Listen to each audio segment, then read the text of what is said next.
welcome to another episode of the IAMKayPee podcast. Today's guests are Laura Hope, sometimes part witch, full-time drunkard. Sweet. And Neil Stuchbury, a resident movie buff slash very Thank opinionated when it comes to... I guess we must have had a massive spike from people listening to us forgetting we were in the same registration class for 6 years, and you've invited me back on. There was only... I think you were the one that forgot that. I forgot that. Yeah. Okay. I'm forgetful. I'm trying to retcon it already.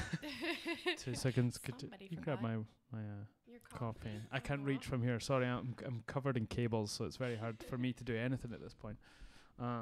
So this is going to be slightly movie based. Yeah, it's the week after the Oscars, so we get to delve into that and other stuff. That was coincidental. Yeah, was that coincidental? Okay, because you messaged me and I was like, it's the week after the Oscars. It must be an Oscars thing. Correlation, not causation. Yes, very, very well put. Yeah, I think we have definitely upped our interest in the Oscars based on doing this podcast, basically. Exactly, yeah. I mean, it's not something I normally watch. I'll just see the outcome. But leading up to this, I was watching it quite a bit. But just before we delve into all this, recently you were away on a holiday, yes, or vacay as they call it in North America. Hollybobs. Hollybobs. My sister moved to New Zealand 2 years ago. Lives in Wellington, and we think she's staying there for the duration now. Okay. So that seemed like a good time to go and visit her, rather than go on holiday and then she comes back to Scotland 6 months later, and we're like, what? Oh. Why did we bother going to visit you if you're just coming straight back again? So it was 3 weeks, and because my dad and my stepmom are in their 60s, they said, we can't fly all the way to New Zealand in one go. How would you feel about a long weekend in Hong Kong on the way out? Oh, wow. Very and I civilized. said, I'd be okay with that. That would be fine. 3 days. So 3 days in Hong Kong and 2 full weeks in New Zealand, which was amazing. I highly recommend Hong Kong, New Zealand to anybody. Let's do it. Hong Kong's definitely on the list. Mm-hmm. We stayed in this bizarre 5-star hotel, like somewhere I would never stay if I traveled on my own. But they booked because it's 5-star or because it's bizarre. Because both. It was just bizarre for me because I don't stay in places like that. Yeah. Like a harp in the lobby. you never have to open the front door because somebody's always there to open it for you. That's that sort of place. Nice. Lifts that go to different floors, so we didn't even. Well, generally that's what a lift does.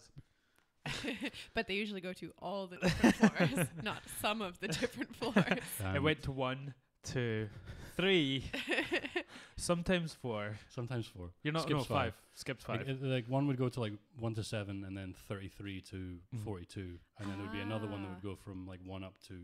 And did you figure out whether they skipped 13? Is that like a...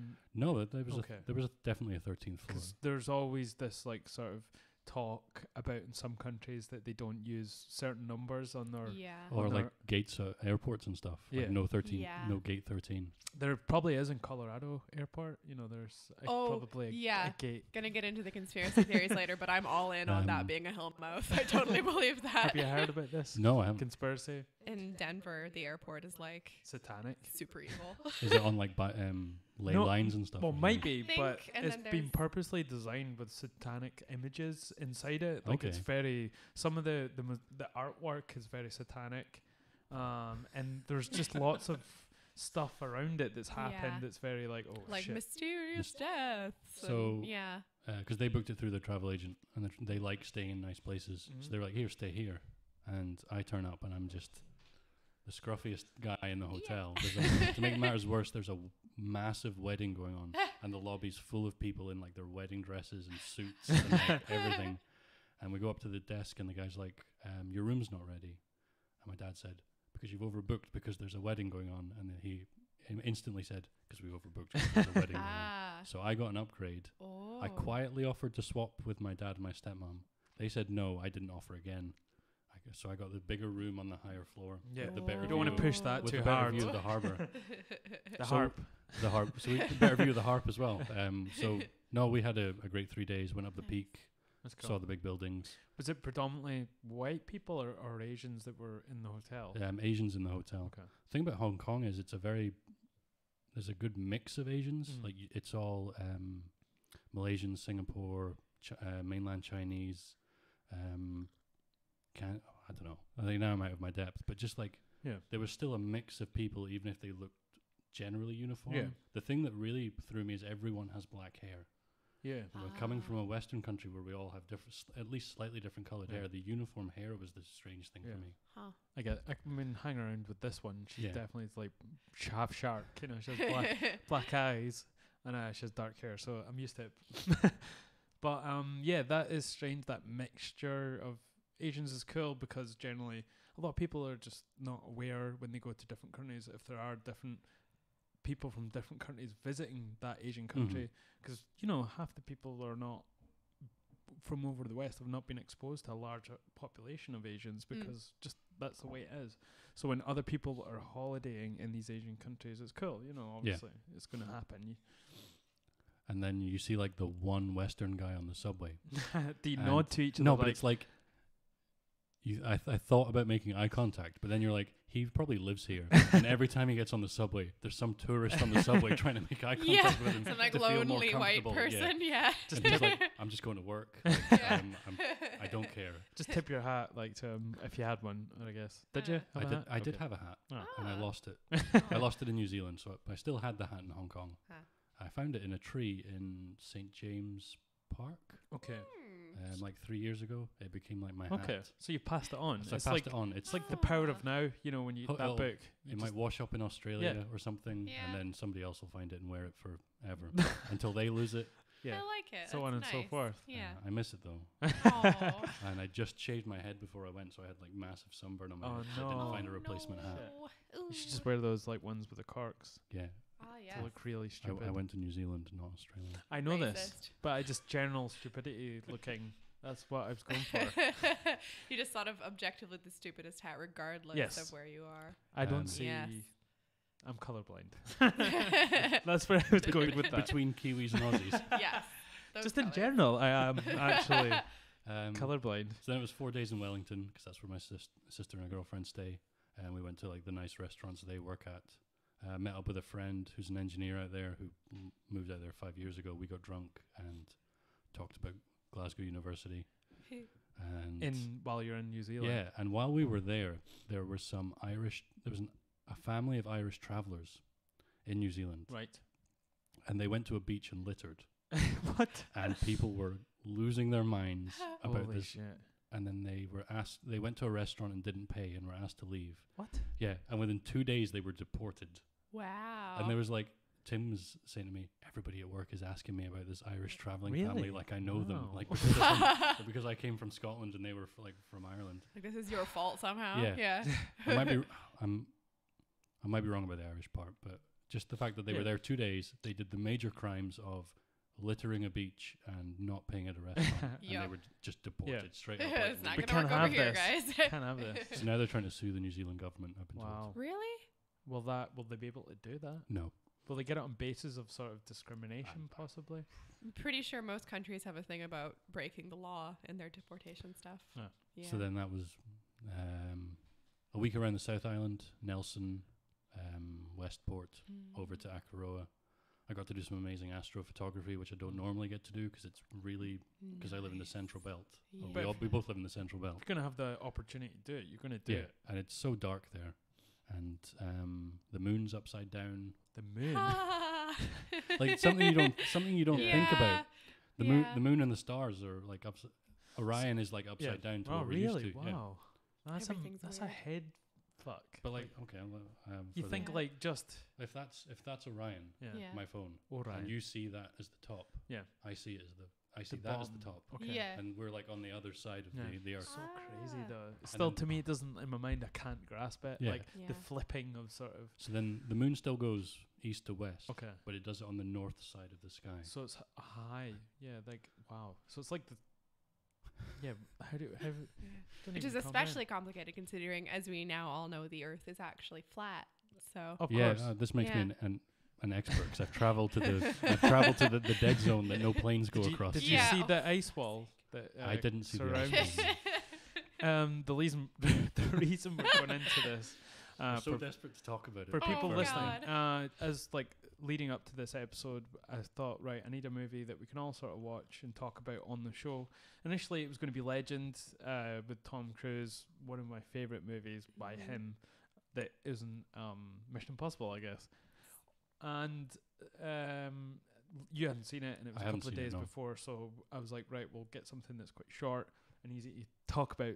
And we were actually, it's on Netflix, and it's called Behind the Curve. And it's essentially a documentary about crazy people who think the Earth is flat and the culture that's sprung up around it, essentially. And the run up to like their first massive conference or something. Yeah. It's crazy, like. So, what would you like to say about it? Do you want to? We'll just do this. We'll go straight away into Behind the Curve. Yeah. Yeah, like I think that's a good one to sort of get into the.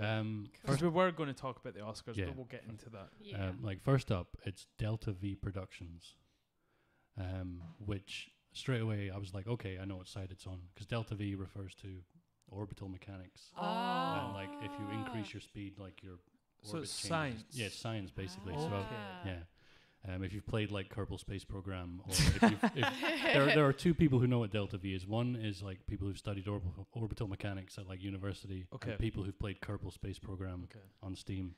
Is that the game where you build your spaceships? You got like these little green aliens, and you like design the spaceships. Yeah. But they have to be able to fly. The game has like this incredible physics system and like aerodynamics and stuff. So you actually learn like engineering, like prograde, retrograde, all that sort of stuff and stuff. Like, wow, that's cool.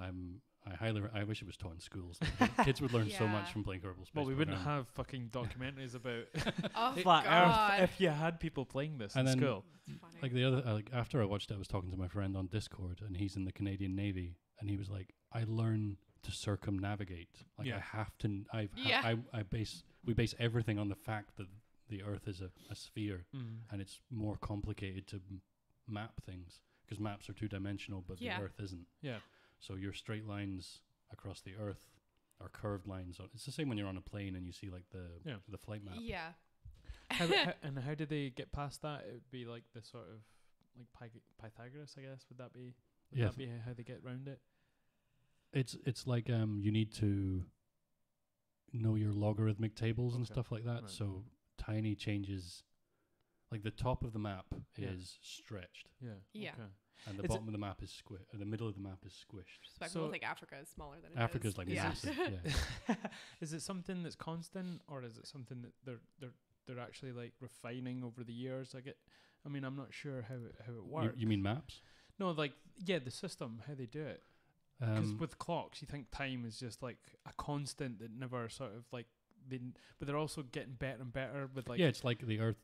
The day's only like 23 hours and so many minutes and seconds, and then every couple of 100 years they take a second off because the Earth's slowing down because of the moon and stuff. And like atomic clocks changed it for just like normal regular clocks. There's cesium clocks are the ones that they found an element that has like a radioactive decay that's even more precise than. Wow.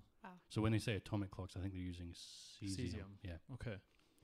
Well, it's like in the documentary they get that laser. They get that laser gyroscope. That's so funny. And they're like, well, if the Earth was a globe, there'd be a 15-degree movement every hour. Yeah. So we got this amazing somebody coughed up $20,000. I know, right? Wow. To help them prove that the Earth's flat. Yeah. So in the documentary, they're doing a bunch of. I mean, I thought they would do more experiments and film it, but there was a couple that they were doing on there, and I think they would obviously have to leave it till the latter end of the movie because then it would be sort of like, them dealing with the. And like, spoiler alert.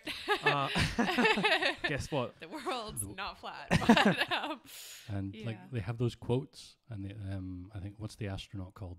He's one of the twins. Yeah, the guy with the tash. Yeah. Oh, what's his name? He's famous. He plays guitar. No. It's the bald astronaut. Oh yeah, and they were like you said, they were twins, and one of them stayed on Earth, and they were able to figure out the difference between twins. One staying in orbit and one being up in space. He was like, the first time I heard about flat earthers is when I was in space. That made me laugh out loud when I was watching. I think it was the last time I was in space. I'm in on this. Yeah. I feel like it's actually to me quite cool that they're doing experiments and stuff because they're trying to figure out.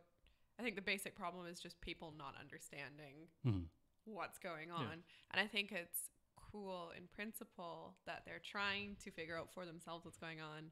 But it's that fundamental issue of like, just because you don't understand it doesn't mean it's not real. And it's like they have so much skin in the game on their belief. Yeah. That if it's proven wrong, it's like a personal attack. Exactly. And that's the wrong way to go into science, as they cover in the film, when you're trying to start with what you want the outcome to be and like reverse engineer an experiment to prove that.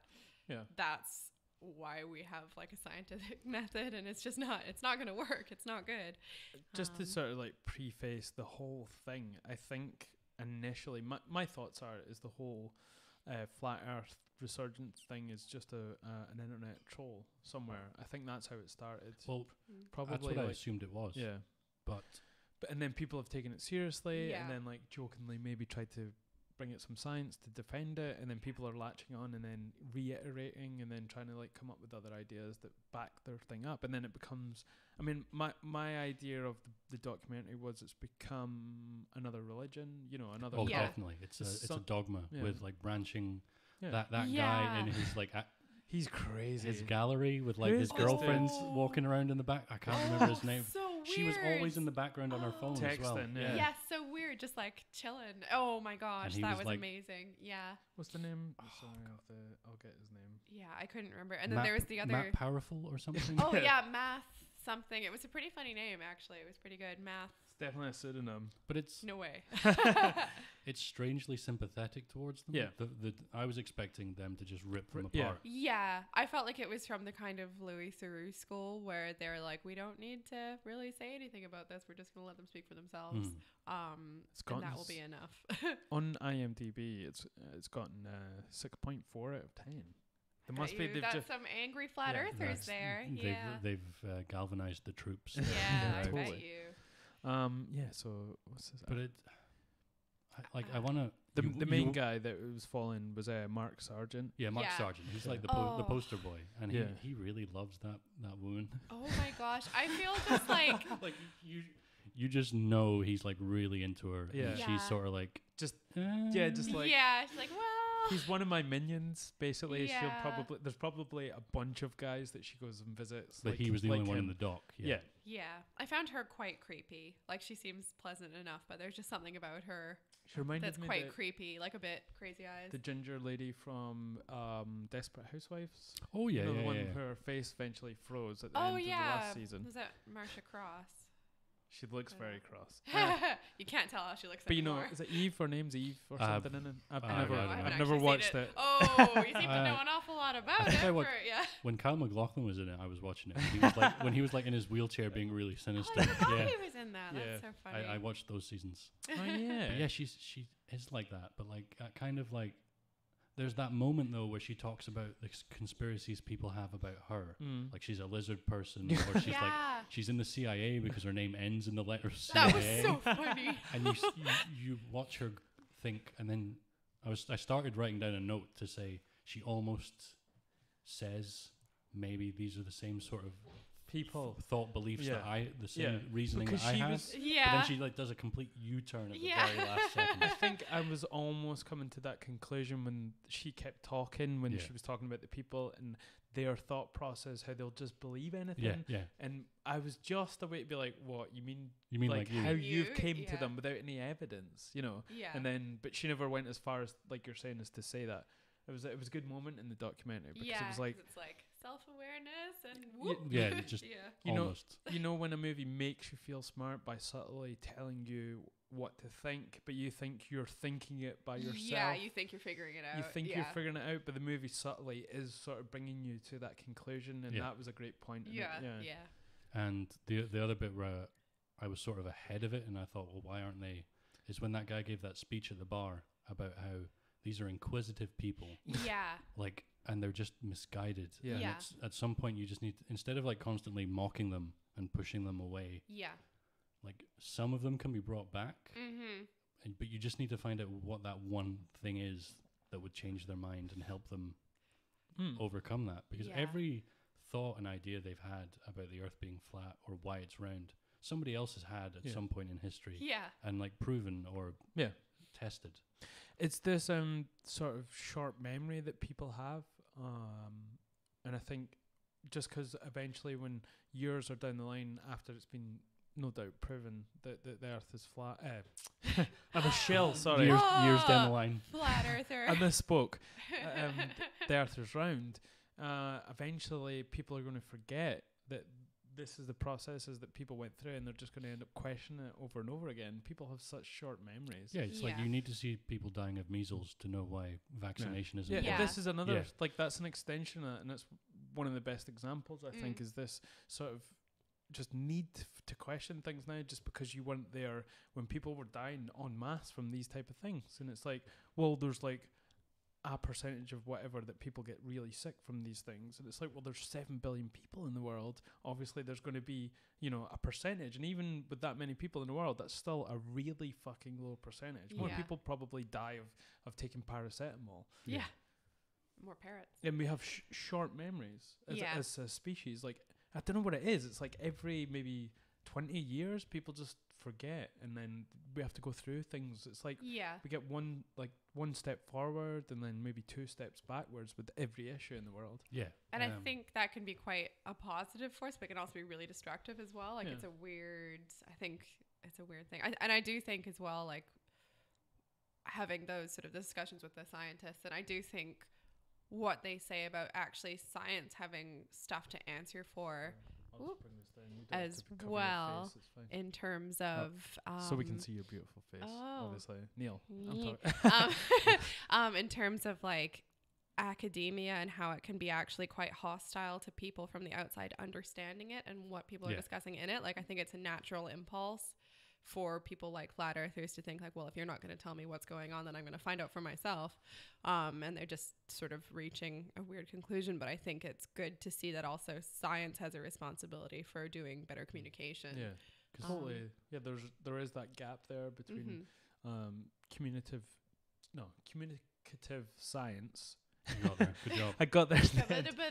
Like people like Neil deGrasse Tyson and Stephen Hawkins, although he can really talk that much. Brian Cox, Brian Cox, These like people, you know, have to be thrust more into the center and make people more aware of these things that are going down.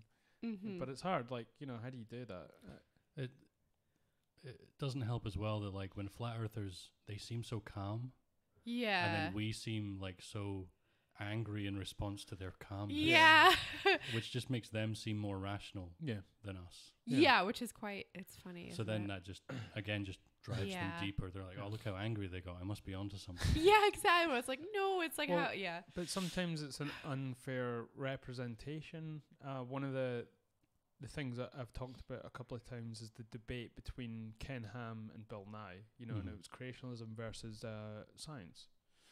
But it was given a 50-50 platform, but the actual numbers of people that believe in creationism is not. It's not a 50-50 thing. It's not a yes, no. No. So they put... I mean, you do have to have these debates, but the way they presented it is if it was a 50-50, like, idea, like it either is science or it's creation. We're not sure. It could go either way. Yeah. Everyone's still on the fence about it. Yeah. Do you give them that sort of 50-50 platform on these types of things, or do you just say, look, this is a small percentage of people that believe this, and we're going to debate to see, you know, if they come up with anything? I think it's a fun intellectual exercise to do that. I think it is the problem that people do take it at face value. I don't know what the solution is to that, because I don't think it's not doing stuff like that. I think we should be sort of relaxed and comfortable enough to do things like that. Anyway, I'm digressing. So the flat Earth. Oh, sorry. Well, yeah. One of the things the film brings up is imposter syndrome, which I suffer from. Oh, really? The more you learn about something, the more you realize how little you know about something, and then you feel like you can't explain things properly to somebody. I don't think I could prove to somebody that the Earth is a globe, like myself. Yeah. Oh, totally. Me neither. So then you say that to somebody and they're like, well, I guess it's not a globe at all then. Yeah. Like, that doesn't mean it's like, I can't tell you how email works. I can't tell you how to invent a battery. Like, I don't know how these things work. Does that mean they don't exist? No, it means you have faith but you still have faith in the person who did get it to I don't work. think you should use the word exactly. faith. Yeah, you can't use the word faith, but like all these flat earthers use GPS and like all these like I think it's transcended the sort of grassrootsiness that it is something as like a counterpoint to science, and now it's just a business. And that was quite evident by his car. His amazing car. Oh and his my license God. plate, Flat Oh, Earth. the license plate, yeah. What was it? Flat something? It's flat. It's flat. Something like that, yeah. Maybe he's talking about his tires or something. That's what I thought. Like, well, you should go get it inflated then. His car. We just need to inflate the Earth. Yeah. Oh. Yeah, I think there's also a lot in terms of, to me, a quite sad psychological side of it, and especially looking at Mark Sargent, where there was some reference to him being like the mayor of Flat Earth Town or whatever, and it's like, this is a probably pretty unexceptional dude who's found this sphere. He's found a small pond to be a big fish in, basically. When he turned up at those events and everybody knew him, that's and like were coming up to him, he giving loved him it stuff. though. Yeah, and it was like the look on his face was like a little kid having happy birthday sung to them in a restaurant. It was like, and Patricia was almost paying attention I to him. know, right? Yeah. Cock of the North, that's what he was. Yeah. I felt weirded out when the other guy, who was like one of the main proponents of it, he was slightly older, and he was talking to everyone. And he was like, oh, is there kids in the crowd, blah blah blah, like who brought you here? And it was like my parents. And he's like, we have second, third generation flat earthers. That's freaky. And I was like, this is almost like forcing your kids to eat like vegan. You know, it's that kind of same. Or the anti-vax thing as well. It's like, it's one thing to stretch your own, you know, horizons in whatever weird direction you want to do that in. But once you start indoctrinating another generation, you're leaving your kid to get bullied for their entire life. Yeah. Oh. But it's the power of Flat Earth. That'll transcend everything. Yeah. He'll get to that ice wall one day and he'll show you. Oh, man. I thought also that the gentleman with the ping pong balls and the hammers. Do you know what? I was just waiting to bring that up. God. Oh, God. I wrote down a quote from him. Just that introduction from this guy. I was like, this guy's off his fucking head. Oh, yeah. He's just crazy. That's just a crazy person. He said, my brain coach told me to check out Flat Earth. I know. I really. While he's juggling like two balls on two ping pongs on hammers. Which was really impressive. Yeah. Like crazy impressive. Because and then like, no, I think it was golf balls. Okay. He was reciting I thought they were like ping pong, which would be even harder. Yeah. But he was reciting the like US states and the periodic table. Yeah. And then there was something, he made a reference to the fact as well that like everybody doesn't want you to know that the, you know, Bible supports a flat earth. And it's like, yes, everybody knows that. Like, that's what we learn when we learn about how the earth isn't flat. Like, that's what happened to Galileo. We all know that. It's not a conspiracy. No one's covering it up. That guy scared me. Yeah, he's just like fully like manic, just complete. Especially at the conference where he was like standing next to Patricia and he'd been like sharing the conspiracies about her being like a lizard person. And he was just standing there really awkwardly. That was weird. That's so funny. What was the other thing? Like the infinite plane guy who was at like the conference sitting there trying to explain his infinite plane theory, and like they were treating him like other people treat flat earthers. Yeah, because there was infighting, and that was apparent in. I think that was maybe like something that they were trying to do in the documentary, but they were showing the infighting between flat earthers and how polarizing having different versions. That's an interesting word choice. I meant it. How sort of flat.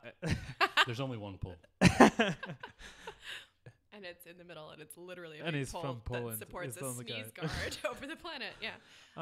And so like it's showing how even the infighting in these types of things become apparent and sort of wedge even more like chasms between different people in the people that believe in flat earth. You know, that guy you were talking about, the infinite plane. Yeah. Like there's just another ice wall behind that, and then there's just another ice wall behind that. And we've never flown over it.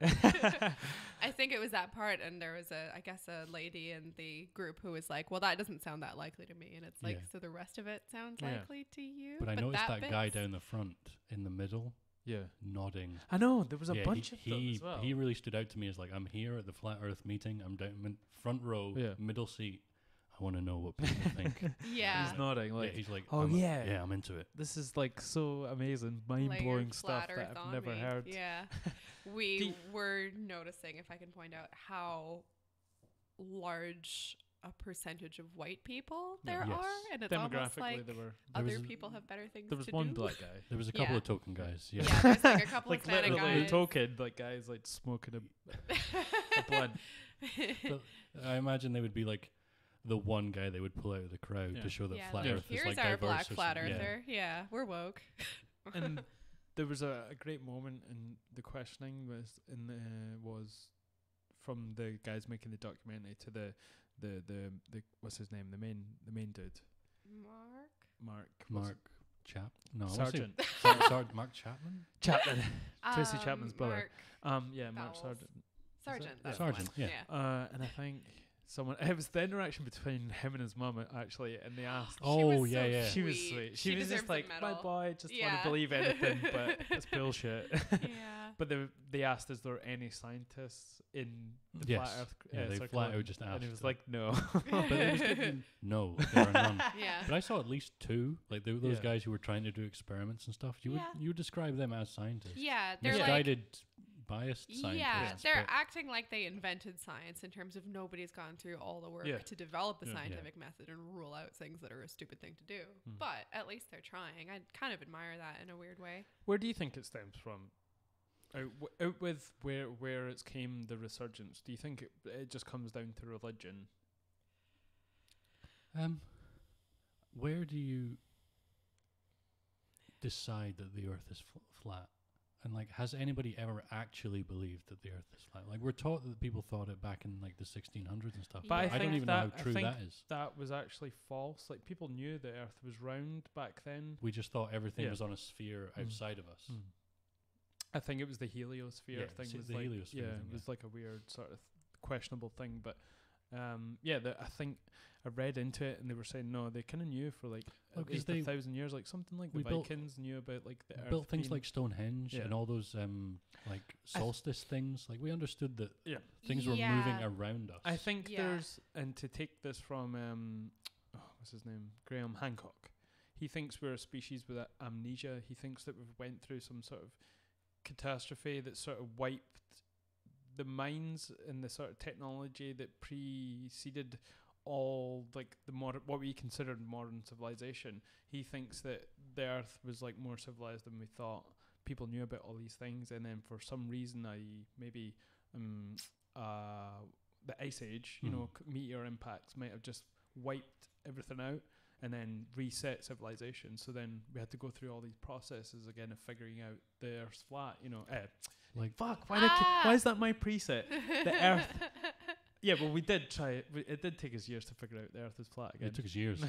Years. Round. Sci-fi deals with that. Destiny. You know the game? Yeah. They posit that there was a massive catastrophe, and everything that they find outside of the last city is like super advanced and all that sort of stuff. It's in sci-fi a lot. It's in a lot of sci-fi writing, and even like Alita, Battle Angel, dealt with it.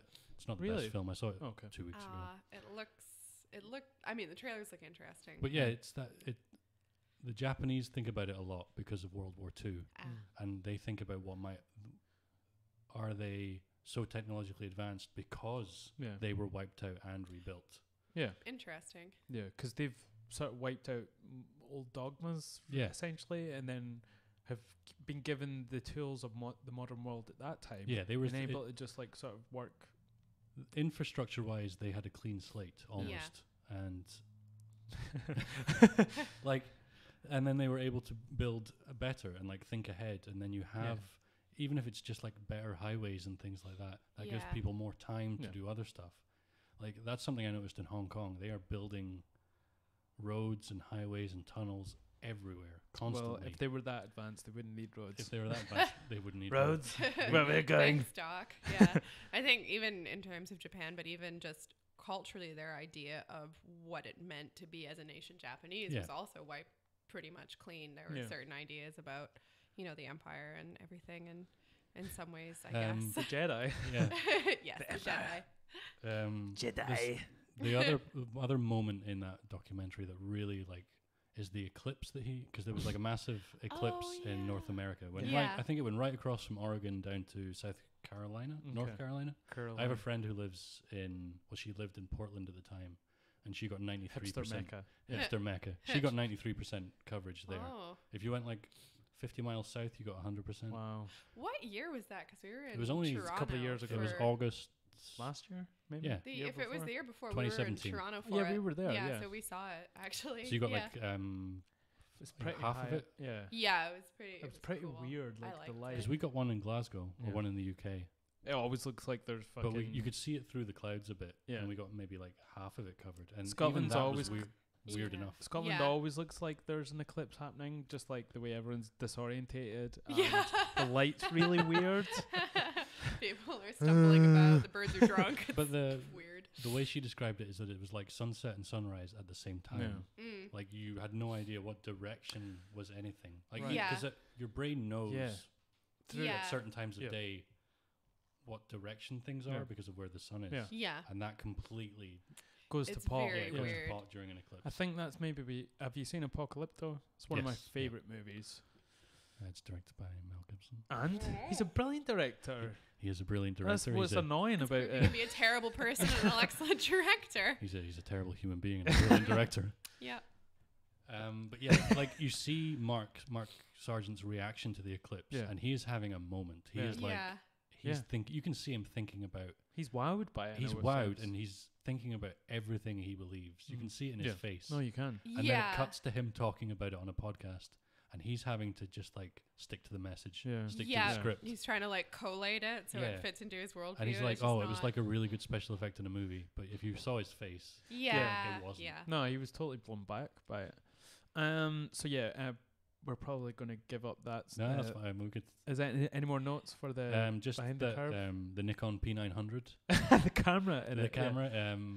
If you go onto any video for the Nikon P900, it's got like a massive zoom on it, Right. Okay. so people zoom on really far off objects. Like the moon.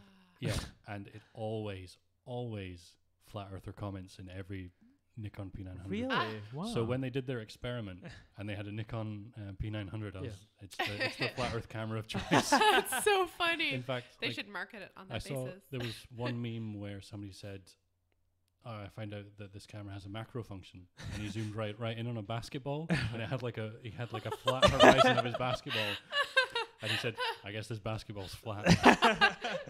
That's hilarious. That's good. That's funny. Yeah, like people, like just to sort of end the flat Earth thing on that. It's just all the sort of scientific things that they were doing towards the end were just, they were proven to be like bullshit. Not them. The final punchline is it was great. really great, Like, really great. That is such a satisfying end to that documentary. I don't want to give it away, but yeah, like the guy's remark just was like amazing to end Yeah. it. Yeah. Like, well, Oh, this is unusual. Yeah, yeah.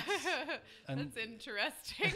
it's nice. It doesn't say anything. It leaves you to say something at the end. It just gives you a result, and Yeah. then what Yeah. do you do with that Yeah. result?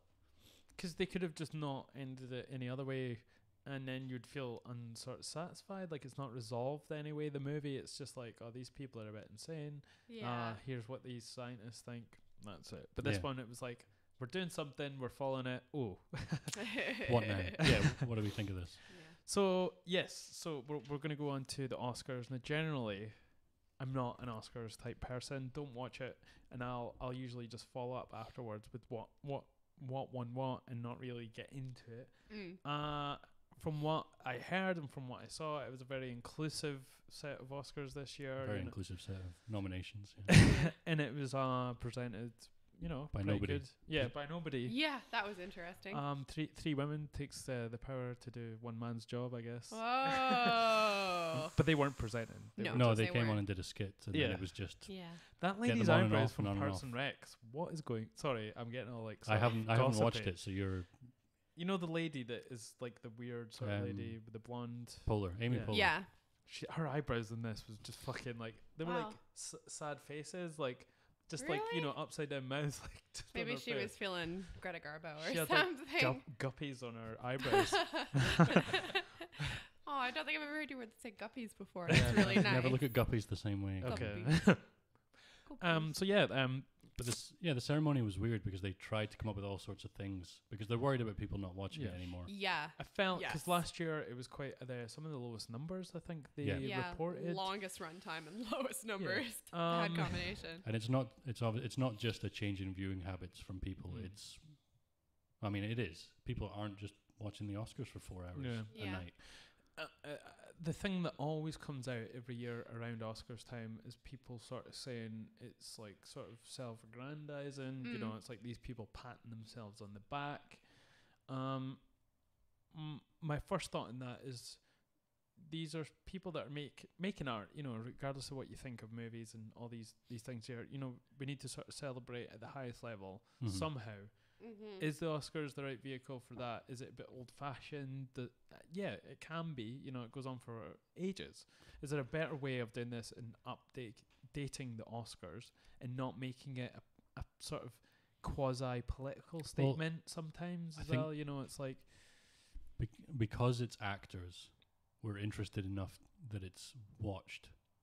Yeah, like award ceremonies like this go on all year round for all sorts of things. Like absolutely everything, every industry and things like that hand out awards. Yeah.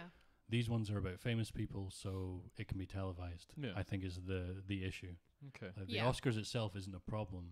It's like everything around it. Well, how does the actual Oscars work? Like how do they get nominated? Who votes? Is it like open to the public or is it from within the industry? It's the Academy. It's people when you win an Academy, if you win an Oscar, you're in the Academy for life. That's so then you can vote on Oscars for the rest of your life.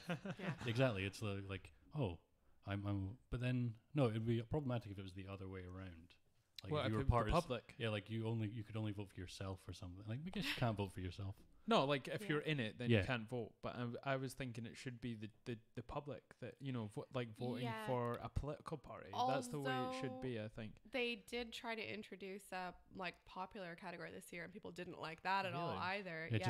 Why not just nominate popular films for the existing awards? awards? That is true. Yeah. Like then there would be a lot of movies that are Oscar worthy that don't get in because they've not had a lot of people watch it. Yeah, or like, are they commercially successful? Are they critically successful? But does that mean the Academy is the organization? I'm just playing devil's advocate. Yeah, that's fine. Is it the organization to sort of say this movie was great? You know. Yeah, like it is arguably sort of like elitist and gatekeepery, but at the same time, I mean, there are a lot of different vehicles for awards as well. It's not like that's the only option. Like there are People's Choice Awards and such like. I don't know. I think it's there's Saturns are often more interesting. Saturns pick strange movies a lot of the time. And generally I guess that's what. I haven't got any Saturns. Like I only know. It's a resident movie snob. Yeah, it's. I've been trying so hard not to be a snob these past couple of years and like liking other things. I'm just imagining if it was all just people voting and it was just The Rock had like 10,000 Oscars. Well, I mean, I try so hard to like not like the Oscars, but then in 2016, Mad Max Fury Road wins 6 Oscars, and I'm like, well, that was a great year. I guess the Oscars are okay because they agreed that with was me. a great year for the Oscars. Sometimes there's going to be good ones, like and bad ones. But yeah, that was a great year that for Mad Max. The nominations for that were all pretty great. Best Director and Best Picture, like Mad Max Fury Road. Like that's nuts. And I think it's good. Like it's cool that it does vary. That we can talk about there being good years and bad years. And I think as long as we understand that it is still chosen by actual human people, that we're free to react to it in either like in whatever way we want. Yeah. And so the nominations, I guess, Rami Malek was. He won. He was nominated and won Best Actor for Best Impression. Best. Yeah. Did you see Bohemian Rhapsody? What did you think? I did not enjoy it. Okay. No. What? And were you a fan of Queen? Yes, I am a massive fan of Queen since childhood. Me also. Like my aunt and uncle gave me the greatest hits on cassette, and I know. That's exactly how I grew up. Greatest like hits 1 and 2. My dad had them on cassette. Both it was the thick one. Yep. Yeah. And it was like plasticky, sort of thick at the bottom, and it was like, what the hell's in here? Is it like a sort of like an old fucking floppy disk or something? And like even when they play at work, like if a random Queen song, like even like songs one like Innuendo and those further down the line B sides, like I know them. even if I haven't heard them in like 20 years. You just know the words. Even if you watch Flash Gordon, you're you love it just because of the soundtrack. I mean, it is a good movie, but they're in a lot of good soundtracks as well. Yeah. But the film it's like brand extension rather than biopic. I think. So do you think it's like Queen, the brand, trying to keep it sort of like its foot in the door with its brand? I think the only way you could make a good film about Queen is if Roger Taylor and Brian May were also dead. It's to be brutally honest, like they are executive producers in the film. They are always on time to rehearsal. They are the ones who leave the parties before the cocaine. So it's a good the dwarves with the trays of cocaine on their head come around and things like that. I'd always imagine that with Brian May though, because he's like he's like a thing with big hair. He's like a sort of astrophysicist. Yeah. He's like got his PhD or something, and not even just like one of those fake ones. He wrote a song for that robot that died. Yeah. Oh, that's a nicer sentence I've heard all day. The robot that died, like the robot died on Mars. Well, one of the ones from the one that and the rover, the Mars they've been rover. waiting like 8 months or something like this. There was a point like a couple of weeks back where that's the last time they check to see if the robot's still like doing something. And then it's going to be Wall-E after that. Yeah, it's going to be Wall-E. I need to nip to the laboratory, but continue this. Oscar. Cool. So like, ha ha ha! Dad's away. Ice cream for breakfast. That's what you think when people are away. You can have ice cream for breakfast when he's here. You could both have ice cream for breakfast together. Turns out that would be disgusting, but the most heinous thing Bohemian Rhapsody does is it moves his diagnosis when he reveals his diagnosis to the band to before the Live Aid performance to give it more like emotional punch narratively. So like accuracy isn't too important for biopics, but weirdly, is it ethically okay to move something like that? Yeah. Do that? Because I guess that's kind of some of the question around Green Book as well. It's like, how much are you allowed to fiddle with things to make a better story? I wanted to see Bohemian Rhapsody, but at the same time, anything that's like heartwarming or inspiring tends to remind me that I'm like dead inside, and I don't really like movies like that much. As soon as something comes out and you're like, well, that's gonna make people cry, that's gonna get an Oscar, I'm like, I don't really, it's gonna be emotionally exhausting. And like when it came out on DVD, one of the YouTube channels I follow, Patrick H. Willems, he did I highly recommend looking this up. It's a 35-minute video on just musical biopics. And the strict biopic or biopic? It's biopic. Unless it's a... But I know it's become a word on its own, so there's different pronunciations of it. But it comes from biographical picture, so biopic. And stickler for the old I'm a stickler English. for it. And he talks about how they all have a strict, rigid structure. Ray, Bohemian Rhapsody, even Walk the Line. Yeah. But he says after the film Walk Hard, the John C. Reilly film, you shouldn't really be allowed to do that anymore because it makes fun of all those things. Yeah. Perfectly. Funny. Yeah. But they're still doing it. I've not seen that. Is it like him taking the piss out? Oh yeah, he's doing like a Walk the Line Ray thing. And they do like him going into rehab, and like him getting picked out from obscurity and all sorts of things. Actor, man. Great, There was one movie I saw with him and maybe Ryan Reynolds, but it's basically he's like a manager of like a Walmart, and he's trying to get like he's trying to be made manager, but they bring someone else in from an outside one and make him manager, and it's about his weird sort of relationship with this guy. No, I need to. It's an independent movie. I need to find out. It's a really good movie. Back when independent movies were still a thing, Netflix just got rid of them. I think they have that. I was looking at it the other day. That's still a category. But it's not like they're all like high budget now. They're not like the way. I mean, I think back. I'm digressing, but back like maybe 5 years ago, the actual category was amazing in Netflix. And I think what it is because Netflix has more money now, a bigger budget, that they'll be asking more for them to put their movies on Netflix, I guess, and just they're pricing these independent movies out unless they in Netflix are producing them themselves. Yeah, like because you get in what was that Indonesian one? that one Indonesian movie. The Night Comes For Us. It's like with a couple of guys from the Raider in it. Right. And that's a Netflix film. Okay. It may not be actually be a Netflix film, and it's just Netflix have the rights in certain countries. Right. And like if you watch, say, Bodyguard in the US, it's a Netflix show. Okay. But it's a BBC show. Oh. Wow. But because they bought the rights to distribute it in the US, they can call it a Netflix show. They do it all the time. That's so strange. So things that we watch here that we think are Netflix shows maybe aren't, because they're from other territories. Right, okay. So yeah, just to bring it back. Yeah, we'll come back. Actress Olivia Colman. What? She's awesome. So we've all seen The Favourite. No, we haven't. That's the one I've most but we wanted want to. see. Okay, because she's awesome. Yeah, and I like that director. I like the whole cast. Yeah, he's a creepy genius. And she's awesome. Like, I just love that story of how she probably would never had any expectations that she was going to win an Oscar in her life. You know, just from being on Peep Show. Peep Show's first place. Narrating the fucking secret life of Zeus. Yeah. You know, and she would, like, her career's great, but she never thought she'd be on that trajectory to be an Oscar winner. Yeah, to like suddenly be on that trajectory as well. Like, she's been in some good like dramas, but smaller things, and I just love no beef with Glenn Close, but I just love the idea. Well, the guy. Why would the guy be in the best female? Glennifer Close. Her just being like, what the actual fuck? Like, who is this cleaning lady who suddenly won this Oscar? And her speech was awesome as well. Her speech was great. I really like even her. when she signed on, even when she did The Favourite, that's not a film where you're like, oh yeah, this is going to be Best Actress material. Yeah. No, not at all. Yeah. Oh, it's just so weird. Was she not good in it? Oh, she's excellent. Okay. But like when you sign on to do a film with Lanthimos, Rachel Weisz, one of my favorite Emma Stone, yeah, and it's like a costume drama where everybody swears at each other, and it's filmed on these weird like fisheye lenses, which you never do in big country houses. Well, she's probably used to it with Peep Show. Yeah. But like it makes the country house look really weird in a way that costume dramas and period dramas normally don't, because they like straight lines and everything looking grand and interesting.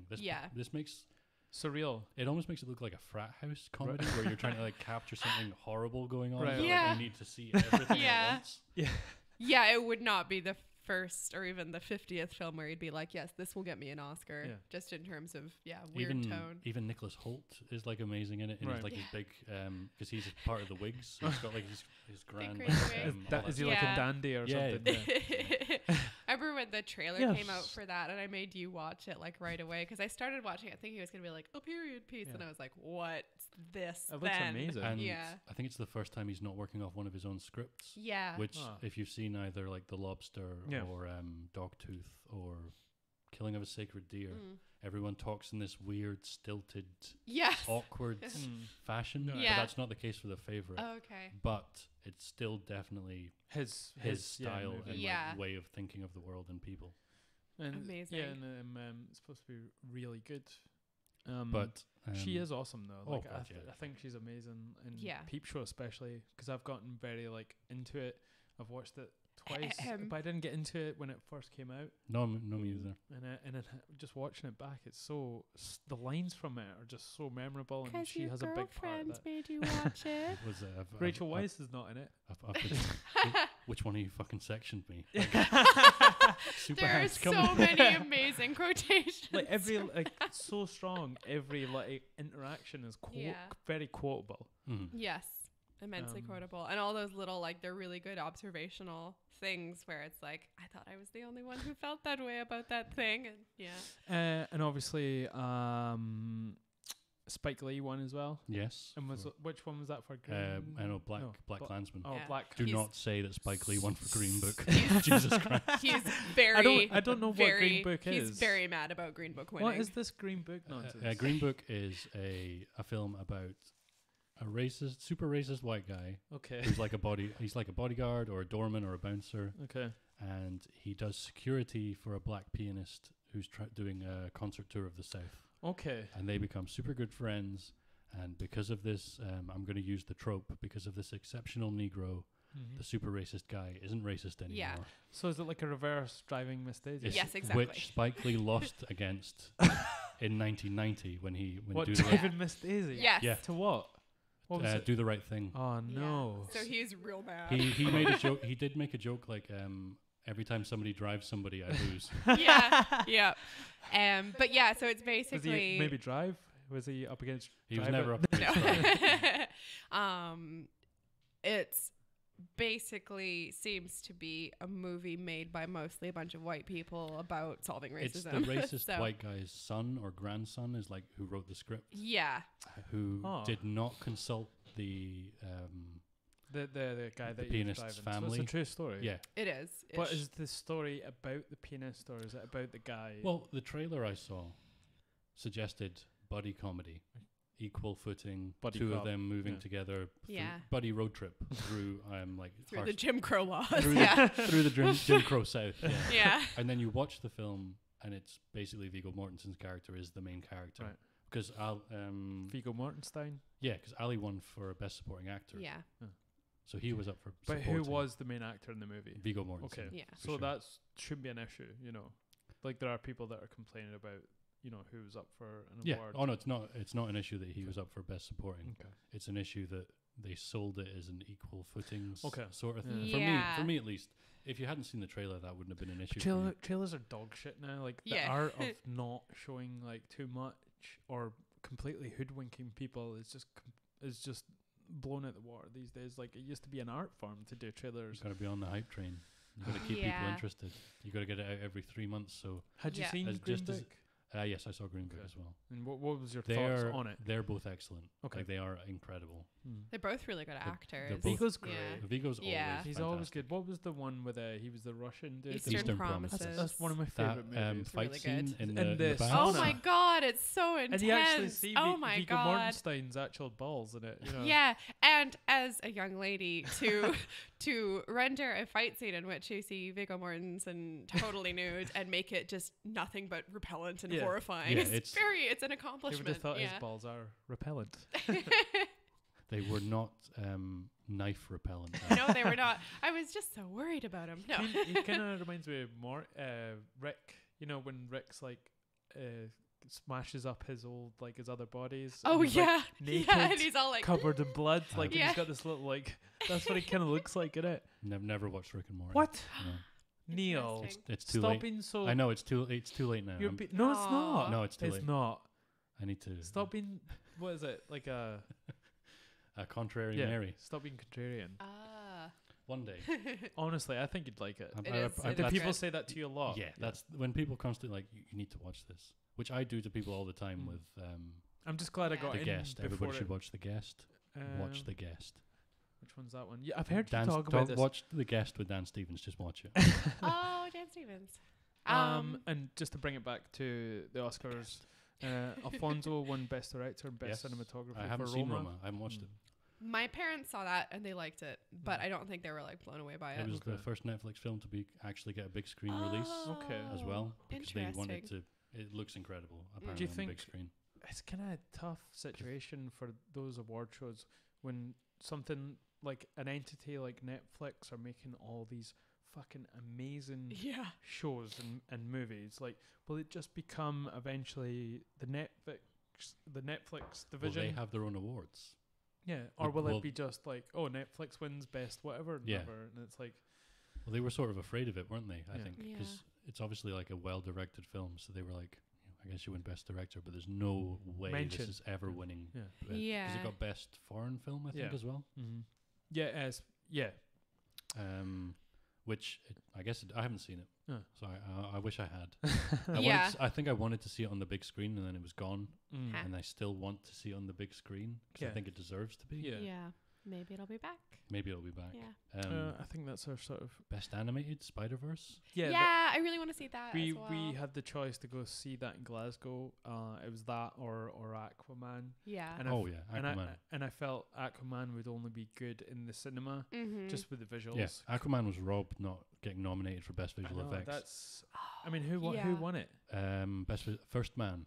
Oh yeah. Which I'm guessing is winning because they've done things with visual effects I haven't noticed, or that kind of Zodiac thing, where it turns out all the backgrounds are CGI. I watched some YouTube stuff on that about movies that have CGI in it that you wouldn't know. Fincher's amazing for it. Oh yeah, he's so great at this. Yeah, he's a great director. All the snow in Girl with the Dragon Tattoo, in the fog.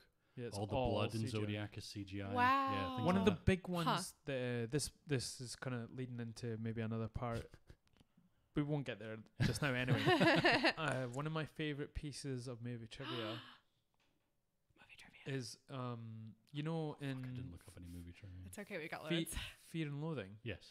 Tobey Maguire's hair is actually CGI'd in it. So it's not a wig. So what happened was he wanted to be paid extra to shave his head. All right. And they Like a and then mustache. give him like the hair on top, and they were like, he wanted $10,000 more for it, and he's only in it for whatever. He's only in it for like 2 minutes near the So they're start. like, Yeah. And he's No, Tobey Maguire. Fuck you, just wear a bald wig, and we'll CGI It's your cheaper hair to on. CGI the hair And on. It would actually cost more to do the CGI than give him. They were just like, well, no, you're not asking for it, Yeah. because they were a That's bit so pissed off funny. with them asking for it. Well, he's That's Tobey hilarious. Maguire. He's a bit of a prick. Oh, I Yeah. don't like him. No, me He's neither. good. I love the Spider-Mans and Spider-Mans. Yeah. Sounds like a sitcom where there's like So all many the Spider-Mans in a Well, house together. I would watch that. I would watch that. Yeah. Because they get like 5 different Spider-Men Yeah. from different universes. Spider-Pig, Spider-Pigs there. Gwen, Which is a real thing, yeah. which is it, Lady Spider. Spider-Man Noir, Okay. voiced by Nicolas Cage. Oh wow. Amazing.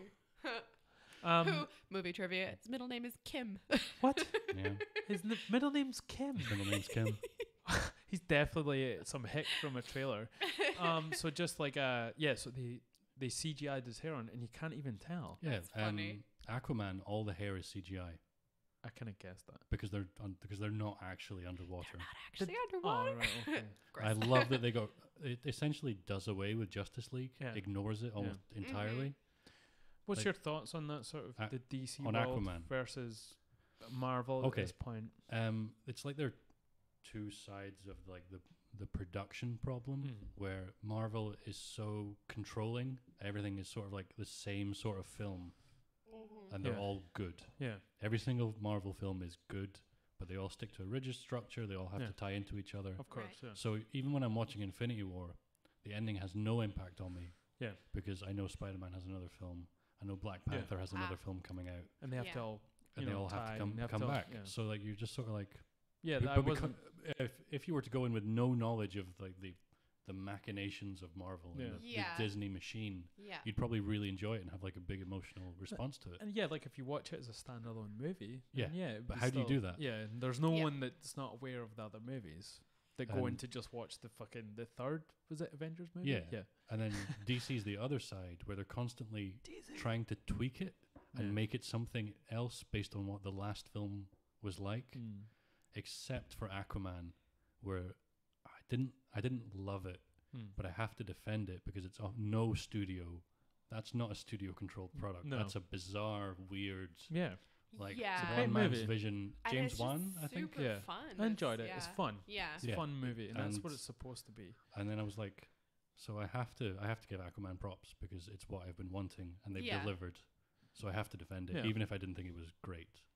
Yeah, Yeah, I think that's Yeah. fair. like the visuals were amazing. Oh, Yeah. Some of the some of that the single script. the single image of him leaping down from the boat with the flare and Yeah. all those things. Yeah. are Yeah. oh, That oh was my amazing. God, it's so cool. And the It was whole- like a sort of worm Yeah. farm effect, like where when you have a glass and you can see what's going on. yeah, like That's the, what that was whole amazing. trench sequence was incredible. Yeah. Beautiful. Oh yeah, that was like, and that was really like, it's nice when they'll just like fully embrace like CGI mayhem and just really push that to its limits. I thought that was cool. But the biggest problem DC are facing now is who's going to play the new Batman. Army Because- Hammer, I think, is Are they talking about him, or is that just the media that's saying? he's odds on. I think at Okay. the moment. Okay. What do you think? Who do you think should play? I want John Hamm to play everybody all the time. That's Yeah, wonderful. that's- He'd I be think great. I think John though. Hamm would be a great Bruce Wayne. Yeah. Yeah. But I But also think that's been the issue with a lot of Batman. Some Batmans have been great Bruce Waynes, but not great Batman. Some people have been amazing Batman, yeah. but not great Bruce Yeah, Waynes. I thought That's an issue. Well, you posted that thing about Batman Beyond or Yeah. Batman of the Future, this is Yeah. what it was excited called me. here. Yeah. This is what is exciting me. I want this movie to happen so bad because the animated series of Batman was fucking phenomenal. And the Mr. Freeze story, I think it won some Grammys, some awards, soundtrack or whatever. Spoken word. But the like the extension of that was Batman Beyond, and it was just as good as the I think it was called Batman of the Future for us. Yeah. But I here call in it the UK, Beyond because I've googled it so many times. Yeah, and people are like, and that's what they called it. they're in like they Canada. don't call it Batman of the Future. I thought it was amazing. Beyond the now, in and the future. This Batman kinda, of the future. I was thinking, who could play sort of? Well, you get Keaton Batman? back to play old Batman. Yeah, that'd be great. 'Cause Perfect. he's the age now. Like in that article that we're talking about, Keaton is the age that Bruce Wayne has to play for in the future for the young sort of Tommy something or another to come in. But who could play the Batman though? Anybody. I want them to go like or full, nobody, really like dark with it. Somebody we don't know. Cyberpunk, like that sort of. That's what would be great to me. You know, all the gang stuff. If they could mix that with all the proper visuals like of dystopian, altered carbon and the sort of new. Ghost in the Shell sort of thing. Yeah, the new Blade Runner as well. Just that kind of visuals of the future, but lots having of like blue. An Iron Man type Batman, and just make it cyberpunk. But I don't even know who could play him. I think an unknown would be a good. You'd find some kid from he'd done like 2 films or something. Yeah. But you've got Michael Keaton to be the draw. Yeah, I think that would work well. Just to extend from what you're saying with an unknown, because the Batman in the Batman of the Future was sort of naive. So that could come across in an actor who's naive in the acting world. You know, they've not really done that much. And then you have the cornerstone of Michael Keaton being the Bruce Wayne again. This is our dream Batman of the Future film that will never happen because it's too good. It's getting there, man. Because we got the Joker this year, which I'm excited about because I love Hackman. Do you know there's a conspiracy theory that he's not actually the Joker? That all the shots that are coming out are just like a mind fuck, and there's going to be someone else coming out that is the Joker. I think they just were going to be leaked anyway, so they released them officially. Right, okay. Because they were shooting in New York on subways and stuff like that in public, so the images would have came out. So rather than have some grainy, faraway shot, they just said, let's just release our costume test. I don't know about this separating of stories in the DC world. Like, it's just disappointing. I want them to work on their main. You want a universe? Yeah, I want a universe because there's lots of stories there to be told, and they've just tried to skip ahead of the queue with the Justice League, which is the better of the shit movies anyway. No, the first one, Batman versus Superman, was better than Justice League. Yeah, Justice League was, I thought, really bad. Okay. I guess. I don't know. Like they're both awful and different. But it felt definitely the Superman from the previous films was the Superman in that movie, as opposed to the next one where it just felt like the Josh Whedon Superman. Yeah, it just felt like it wasn't that great. Which is maybe how Superman, if he'd been that all the way through, you'd be okay with it. Yeah, of course. Yeah. Where was I going with this? Wonder Woman. More Wonder Woman. Yeah, I love Wonder Woman. Only Oscar I 100% agree with is Best Documentary, Free Solo. Hands down. Yeah, this Alex Honnold is this? Free Solo. No. My film of the year. He's been on Joe Rogan twice. Okay. I think he's been on twice. Yeah, and he's the guy that does the free soloing up El Capitan. Oh, he's getting a lot of coverage just now because they just released it. Well, the film came out in December here. Right. And I think they did an IMAX rerun in January, February. Because I follow Jimmy Chin, who's the director, on Instagram. Is he Asian? Is he Asian? Yes. He's just got a chin. He's one of those ironic names. Yeah, he's not like Little John. It's not a nickname. It's not Jimmy the Chin. He's not. Is he gonna like make you take a long walk off a short pier? Yeah. Okay, sweet. And so he's a photographer, mountaineer, and he's been filming Alex Honnold doing his free soloing for years. And they've gotten to a point where Jimmy doesn't get in the way of his climbing, and Alex will never do anything that puts him for the sake of the camera. Okay. Like he will just climb. And then he's always wanted to climb El Capitan, free solo it. It's like this massive granite rock place in Yosemite. It's like like chilies. I wouldn't watch it then. There was a great I love getting the chilies. I'll totally watch it. There was a great documentary I watched about the sort of the history of climbing and how the epicenter was El Capitan, you know, and those mountain ranges that are around there, and it stemmed from the 50s all the way through to like modern climbers. Yeah. It talked about Alex a little bit, but it was mostly the history and all the different stages, you know, the hippie movement and people just living out their van. It's a great documentary. And Capitan's the main one. The beacon. Yeah. And sorry, I just got to pop out for a moment. I'll be right back. Can I squeeze behind you? That's fine. Better be fine. Don't trip over any wires. I will not. Thank you. That's great. Yeah, so they don't set a date for the climb. Yeah. They're just like, whenever Alex wants, you don't want to put any pressure on him whatsoever because he's climbing a sheer rock face, 3,000 feet with no rope, and like if he falls, he's dead. So they were just like, whenever you want to do it, Alex, just let us know. So what's interesting about Free Solo is that it's a documentary that deals with the fact that it's a documentary. It's like, should we really be filming this? Okay. And are we going to change the result by filming it?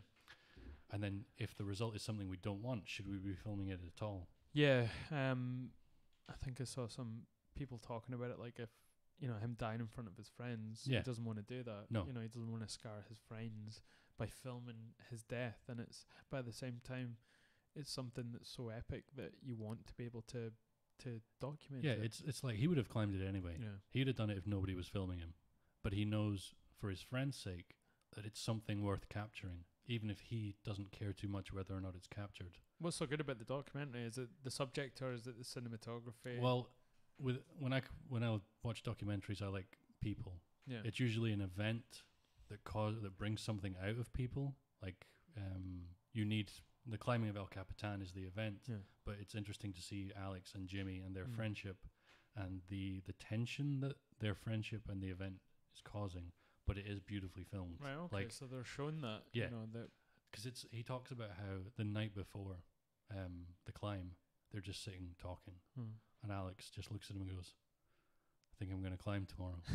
And like Jimmy's like, "Okay," sits there for another 10 minutes, and then Alex is like, "I'm just going to go to bed." So Jimmy calmly walks down the path away from like where they were sitting, and as soon as he thinks he's out of Alex's like sight, he like sprints and like tells everyone he's doing it. Get ready. And they'd been like, because he doesn't want to make a bigger issue out of it. No, he didn't want to be like, right, and then run off straight away, and Alex is left sitting there on his own. He's just decided to climb it tomorrow. So they'd been, every time Alex did a practice run, like with ropes, they'd be practicing their angles, like deciding what's the quickest way to get down from the top and film him without distracting him as he climbs. To be like, so some of them would be hanging off the rock for like 3 hours, waiting for him to get there for their single shot of him. And some of it's like close-up macro shots of his fingers. He has no fingertips. Like he has no fingerprints. Like they've been just Men in Black. They've gone. And his hands are just enormous. I've seen his if fingers. If you Google Alex Honnold's hands, they're like just they look like sausages. They're super muscular, massive hands. He could just kill you with them. Like he doesn't drink, doesn't do anything either. He's like, he says he's a Mormon without all the good stuff, the religion. Oh, just like the sex. Super fun. And like during the course of the documentary, his girlfriend convinces him to finally like live in a house rather than a van. And that's sweet. And he's excited because the house is near Yosemite, and so he can still climb. That's nice. Images of his hands. Lordy.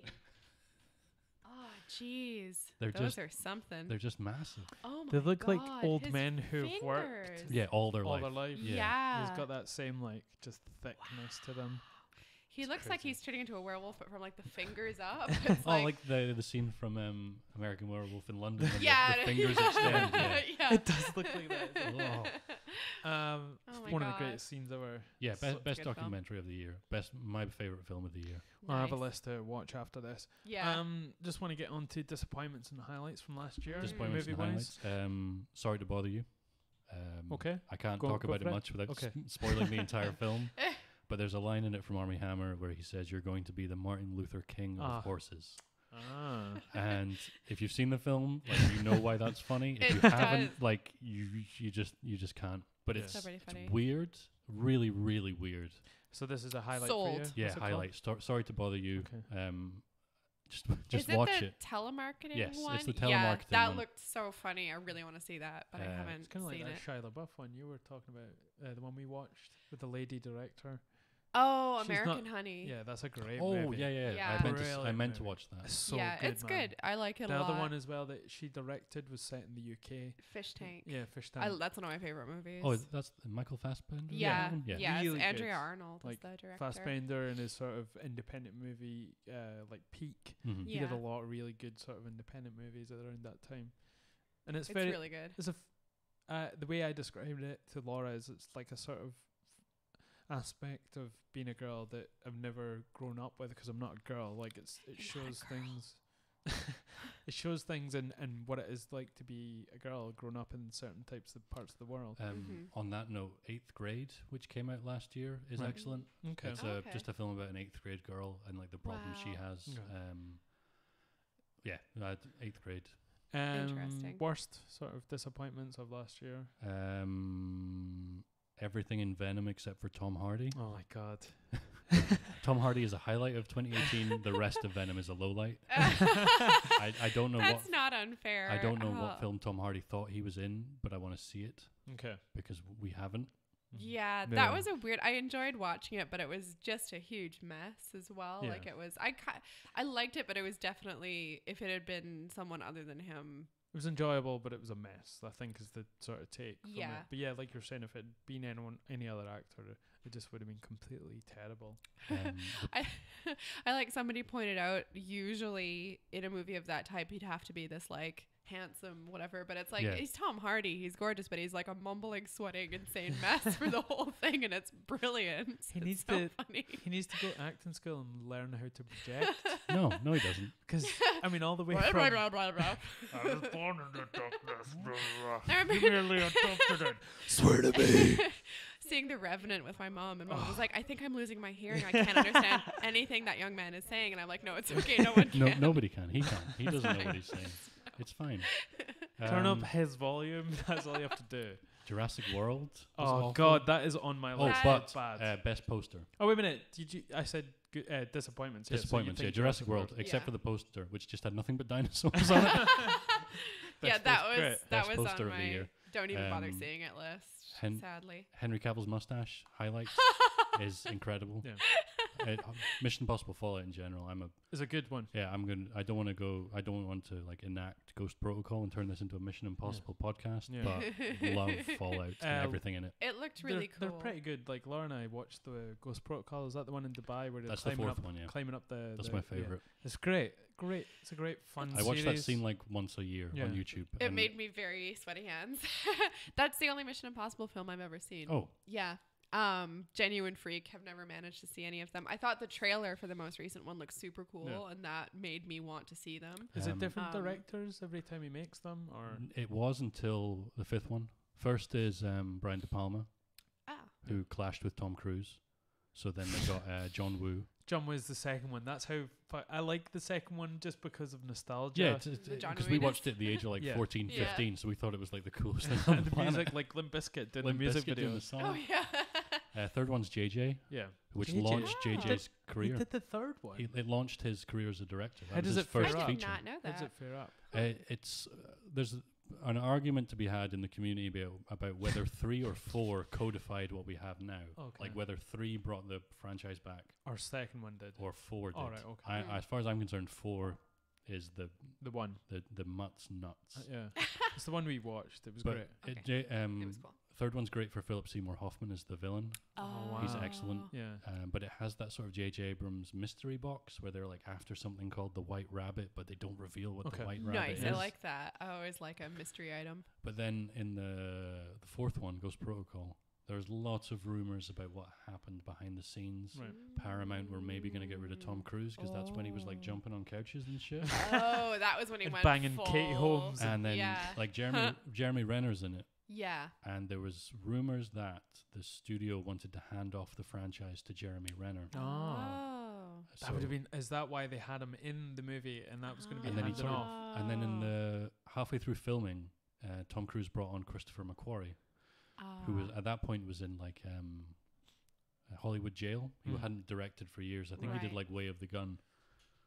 And then he came back and changed the script entirely. Yeah. Oh, did he do the Dog Samurai? No. I'd need to Way of go the back and have a Way look. of But the- yeah, Okay. he came in, the wife was dead. He brought the wife back, and changed the ending so that Jeremy Renner's character tied into the wife being dead but not alive, and that sort of thing. Removed them. There was a mystery box again, and he said, "No, you know what's in the box. It's fine." Yeah. And then he talks on the podcast I listened to, Light the Fuse. He says the studio had an ending they wanted.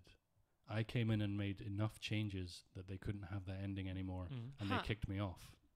He doesn't say what that ending was, but I've heard that it was they wanted to hand, like it was going to be a you're now the guy. Okay, so it's like a sort of changing the guard. So Christopher McQuarrie comes in, stops Mission Impossible going to a different actor, and suddenly he's the director of the next two, right? And the next two that have been announced. Okay. Wow. So McQuarrie and Cruise essentially saved each other's careers, right? And now they love each other. Yeah. Interesting. Because McQuarrie wrote Edge of Tomorrow, right? Yeah, I loved that. Such a good movie. Great. And he wrote and directed Jack Reacher as well. Yeah. Jack Reacher is brilliant. It's good. Tom Cruise has some brilliant movies. Yeah. Like I love Oblivion just for the visualness of it. It's just unbelievable. I mean, even though Tom wants to wear a cap and be called fucking Jack all the time, it's just he thinks he's. I like War of the Worlds. Yeah, I'm a fan. Well, we watched it the other night. I saw that for the first, and when it came out, the trailers were like, "Oh, it's bloody Tom Cruise wearing a baseball cap, pretending to be an everyman saving the day again." But it's actually really He's good. A bit of a dick. He is, which makes it brilliant. Tension. Yeah, there's a lot of tension. Yeah, in it's that probably movie. like you're taking this guy who's a bad father and probably not a great person, and putting him in the extremis of having to be a father. Actually, look after his kids. Yeah, and it's not like. It's not like, oh, he's brilliant at it. Like, he kind of sucks at it still. They should release a version where they just cut out all of Ella Fannon's screaming. Is it Ella? Yeah. Dakota. Dakota. Yeah. Is that? Yeah, no. Elle's the littler one. That's the smaller one. It's the most. Yeah. No, it's the older one. She's older. She's the older Dakota's one. older. But she's shorter. Yeah, older and shorter. Yeah. And arguably. But yeah, he's great. Like, he's made some good movies. That was like the first post 9/11 film where they actually said this is a film about 9/11 without actually being about 9/11. Yeah. And the story is good. Like obviously, when I first watched it, I was a little bit young to sort of get why they did what they did and the history behind War of the Worlds. So I was a bit disappointed at the end. But as I've watched it as I'm older, that's just how it ends. It's a great ending. Yeah. It's the only way they could end it. Really, it's not it's the story about him having to be a dad as opposed to the aliens are invading. Yeah, and him saving the planet. He's not going to be able to. He's just a dude. Like nothing what they do affects the outcome of what happens. Yeah. No, it's just him trying to like save his family. Yeah. The son is a problem though. Yeah. He just appears at the end. Yeah. Oh yeah, that was weird. And he's fine, and they're all fine. Everyone's That's weird. fine. Yeah, I could have done without that. Yeah. Tom Cruise's movies generally are really good, but they never take the complete risks of like killing the son. Yeah. And just leaving him out at the end. They have to like he has to be like. But it's also Spielberg, so maybe that's true. Yeah, that's true. We can't kill kids in Spielberg. I love Oblivion. Beautiful visually, and the music with it. M83 was done a lot there. Yeah. It's just very like soothing to watch in a weird way. Andrea Riseborough is really good in it. She's good in everything. She's cool. I love her. Yeah, she's quite good. Yeah, we watched Death of Stalin recently. Oh, yeah. Great. What is it? She comes in and she's like, harm. Yeah, I like. It's weird because parts of it are so dark, but then parts of it you just absolutely peed myself just about watching that. It's so funny. Even like the dark bits, like I watched it with my dad and my stepmom. My dad was like we're laughing, but this stuff happens. Yeah, exactly. And I was doing like a deep dive into like Russia and World War II at the time, so I was like, no, but really, like and everyone's just got their accents when they're well. When they're going it was great. When they're going down the list and they're like, kill him. Yeah. Don't kill her, but kill him in front of her. Yeah, it's so dark. nonchalant. Yeah, and then they're like, oh my god, the like serial rapist dude, and like it's stupid. And like, yeah, that actually totally happened. So but, just to bring it back. Yeah. Other highlights in general: Netflix, Okay. Apostle. Yeah. Annihilation at the start of the year. Oh my god, I loved that. That was one of my favorite things. So your sort of worst and goods of this year? Definitely Annihilation. Of last year, Annihilation was one of my favorite things I saw. Like it still is disturbing me. It's still like gurgling away in my brain. The bear with the face in it. That is the most frightened I've been watching something since I was a kid. I think I just about ripped your arm off. I think it's the closest probably people have gotten to the sort of feeling they had when they'd watched maybe Alien or The Thing initially, that sort of like tension, even though we have all these movies since that it's a bit watered down for us, that fear. Yeah. But I think that could, if that had came out like maybe 20 years ago, it would be one of the most frightening movies ever. Yeah, you could like, if you just completely let yourself go, I could go hysterical watching that just about. Yeah. One that we've talked about before that didn't come out last year, but that I saw last year was The Witch, which is now one of my favorite movies. The Witch. The double. Have you seen it? I haven't seen the double Witch. Wow, not to editorialize, but I think it's absolutely fantastic. I recently watched it for the third time. I've now managed to watch it in terrifying settings 2 times, being in the middle of nowhere in Canada, in the middle of nowhere in Norway. Yeah, just like fantastic. Really liked it. Last year we had Hereditary as a horror and A Quiet Place. A Quiet Place I liked. You guys have pretty much talked about all my good ones. Okay, shit. The worst, my 2 big ones worst, not that I've seen either of these, but just on the premise of their trailers, is Robin Hood. The guy from The Kingsman, he's in it. Just playing the same character. Why would you even want to do a remake? There's just... Yeah, we've had enough of that. The opening scene is done like it's in Afghanistan, and like they've got their leather jerkins on, but they've looked like combat vests. Oh God! And they found a way to like make it look like he's a squatty, like on the Crusades. They've got like some machine gun. Okay. It's not it's like a machine gun crossbow that's just firing like loads of crossbow bolts at them, and they're like, oh no, we're pinned down. Oh, it's truly bizarre. It's terrible. Oh boy, yeah, that was Jurassic Park as well. On the I didn't even bother watching it. My good ones, Quiet Place, just phenomenal. Prayer Before Dawn, just because I'm into martial arts. Oh yeah. It's essentially this guy who ends up in Thai prison. He's a white guy. He's from, who's it that plays him? I can't remember his name, but he's in Peaky Blinders. Yeah. He's like sort of gingery blonde, and he shaves his head in it, and he's ripped. He's done a bit of boxing before, but it's him trying to live in the Thai prison system, which is just like very gang related, and there's HIV everywhere, and they're all on needles. It's a very tense movie, and the only way he can sort of alleviate the stress of being in here is he starts doing Muay Thai. But if you start doing that as a Westerner in a Thai prison, you're just going to get like your ass handed to you on a daily basis. A lot. And it's just about him. And there's a little love interest with him and a lady boy. Like, obviously, I'm not being... No, it's just male prison. Like, he's got no choice. Yeah. And it was good. Like, I was kind of like, I'm sort of believing this. You know, not that it wouldn't happen, but, you know, it was good movie. So A Prayer Before Dawn, definitely one I want to watch again. Alpha, really enjoyed that. Oh, that was fun. Yeah. Is that the dog? Yeah. And the little kid from The Road. Yes. But he's big now. The lovely Western, Slow West. Yeah. Slow West. The guy in I love Slow West. The literal salt in the wound at the end. It's almost like, okay, guys, calm down. But I really liked that movie. That was one that I liked a lot. That's all I can like. That's the first thing my mind went to. I hadn't seen Slow West like since it came out in the cinema, and just like that's the first thing my mind went to is like he sees the girl. It's like, oh no, it's like her boyfriend or her husband. Yeah, and he's just been shot in the leg, and then like they shoot the salt. And it all falls. And it's almost too clever, but I love that movie. 2 things about that. One of the things that sort of added like a slight surrealness to it, and I'm not sure if it was intentional or not, is because it's clearly filmed in New Zealand. Yeah. But it's about sort of like North America. So it added like a sort of like weirdness to it. Like I don't know if that was intentional. Yeah, like it added a dreamlikeness to it, and also because you're going from the perspective of this kid, and he's basically an idiot as much as you like him. So it's like you don't know what stuff is. I feel like it's him imagining what this place would be like, and it's like a story. It's a dream. It's like The Fall. Yeah. Have you the film The Fall? I made you watch that with all the beautiful It's colors. like the man Lee Pace is telling a story. Yeah. So he says like there's an Indian. Yeah. And you get the girl's interpretation of the Indian rather than what he means. I loved that. I loved that movie as well. So it's and I'm not sure if it's intentional, but that's the way it comes off. It's a relatively inexperienced director. Is it a female? Yeah. I think it was a dude. He's from Perth, I think. Yeah. All right. Like not Perth, Australia. Like Perth, Scotland. The Perth we know. But it was David, a pretty early David film. Mackenzie or David McDonald or that's something. Mackenzie. Yeah. It's Mackenzie. Look it up. But he's not done a lot of No. movies. I think that was his first big film.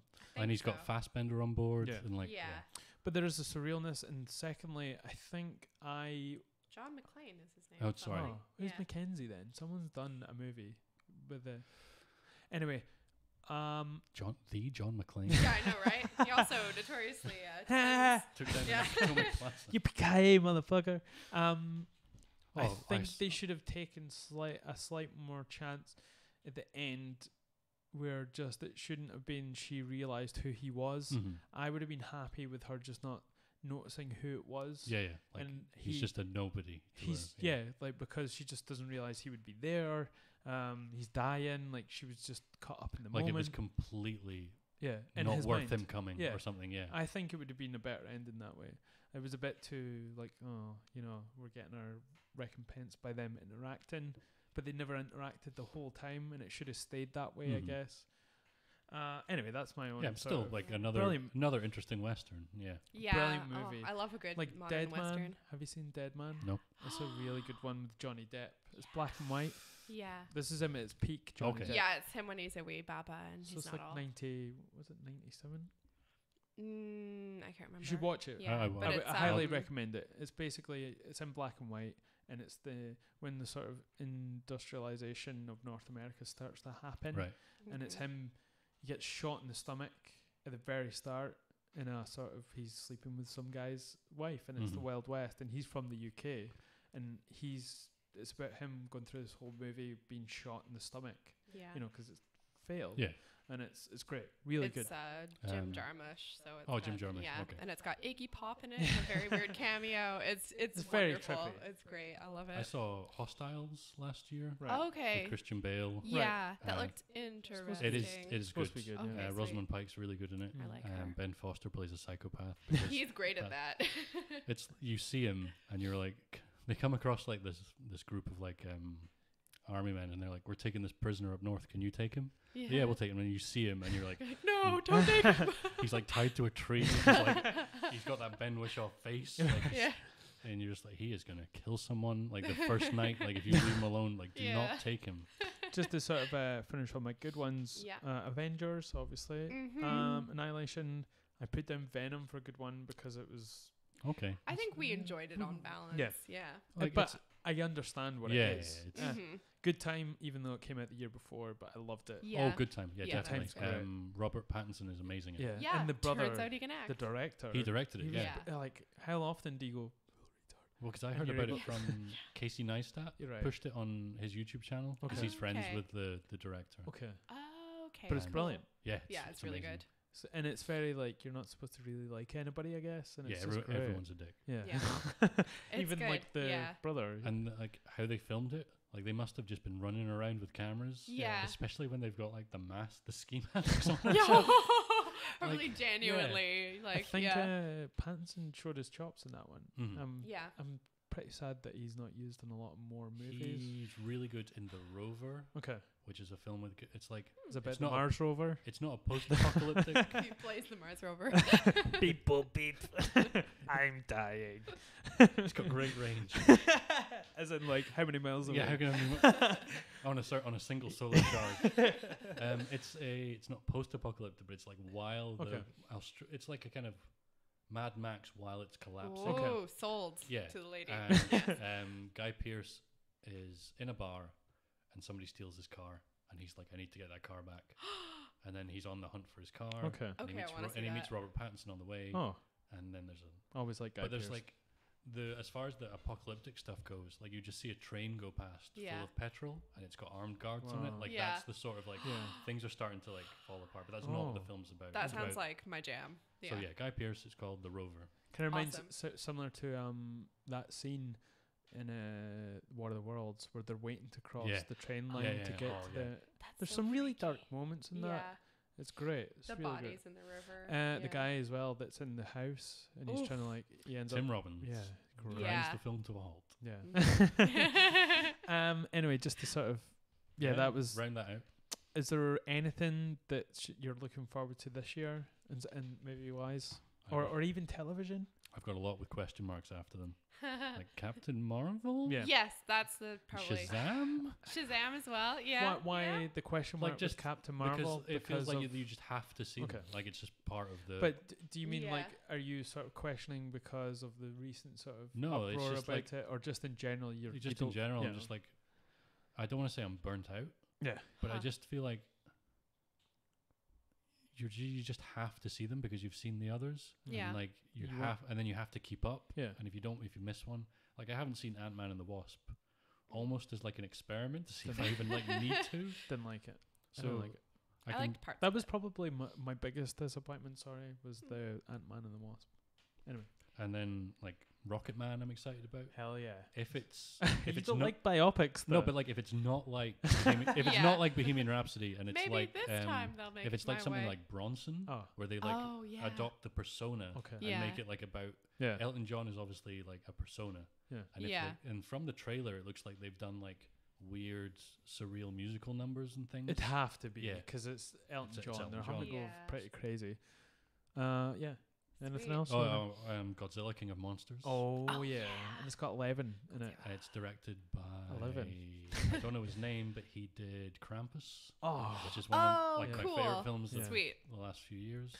What about yourself? I've got some TV I'm excited for. New American Gods series. Oh, American. That starts a couple of weeks. Yeah, it should be, and it's I think a different showrunner and a Have bit. You read the book? No, but I watched the first season. Yeah, good, like. I read the book, loved it. But quite a long time ago. Loved the first season. Excited for the second season, but cautiously excited again. So happy that guy from Hollyoaks is like. I know he's great in it. I know, right? It's so I remember weird. growing up and he was on Hollyoaks, and now he's what's his name? The main guy, Shadow. Yeah, which is a bit racist because he's black. And he disappeared, and we were like, okay, I guess that's it. Yeah. And then he just popped up in the States. Yeah. I thought Darren was fucking with me. He's like, on that Hollyoaks. guy's from That's like, no, he wasn't. Some American dude. Most of the actors are English anyway. Because he married what's her face in Hollyoaks, the blonde, like the one. McQueen's sister. She was one of the McQueen sisters. She was the blonde ditzy McQueen. Oh jeez. And I had a huge crush on the other McQueen, the dark-haired one with the typical amazing Jackie, not Jackie, Jacqueline, the one that was a bit like could beat you up, but was like hot. A curious window into our host's psychology there. Where they end up with a feral Canadian over here then. So he was in this, and what else are you sort of looking forward to? Well, definitely Game of Thrones. Well, I mean, it's done. Like, it's going to finish. Are you a fan? I've read all the books. Okay. And now I've had to watch the shows because there's no books left to read. Yeah. And, like, we're ahead of the books now by, like, at least a book and a half. Why would he even finish the books? Because he's like, no one will read them after the TV show comes out. And then it's going to be 6, like, feature-length episodes to round it out. Yeah, which is quite cool. I'm excited even just to see in terms of what can TV do. I think it's going to be groundbreaking TV. I think this is one of the big things about the next episodes. It's going to be something that changes what we conceive as TV. Well, like it's not really TV in the first place either. Last month was the 20th anniversary of The Sopranos starting. Wow! So I messaged my friend Ryan. Tony. Messaged Tony. I was like, I messaged my friend Tony. See, messaged Ryan, and I was like, he's a massive Sopranos fan. I was like, hey, do you know that today is like the 20th anniversary? Yeah. He was like, Sopranos? fuck yeah, and he was like, yeah, but if you go 20 years before that, it's Mork and Mindy. Oh. So if you think about like the leap from Mork and Mindy to The Sopranos, that's funny. And then we sort of plateaued. Like nothing's really gone further in terms of cinematic quality than The Sopranos. So, but then like Game of Thrones is really just different. Man. It is. Like I think the biggest sort of one of the biggest episodes that blew me away in terms of it being in a TV show is the Battle of the Bastards. Battle of the Bastards is something else. And I have you seen the Scottish one about the Outlaw King? Oh, that was one of my favorites from this year. Actually, I haven't seen that yet. There's some battles in it eventually, and it has that feel of Battle of the Bastards. Okay, it's kind of slow and grungy, and it seems almost realistic. Yeah, I really like that movie. Actually, that's one of my favorites from this year. Last year, really like the end of that last season because it got all of my favorite characters together and sent them beyond the wall. Yeah, you had like Derek Dondarrion and like the priest with the flaming sword. Yeah. All those are all my favorites. Yeah. I think those priests with the flaming, was it the Knights of the light or something? Yeah. Something. And he just the night lights.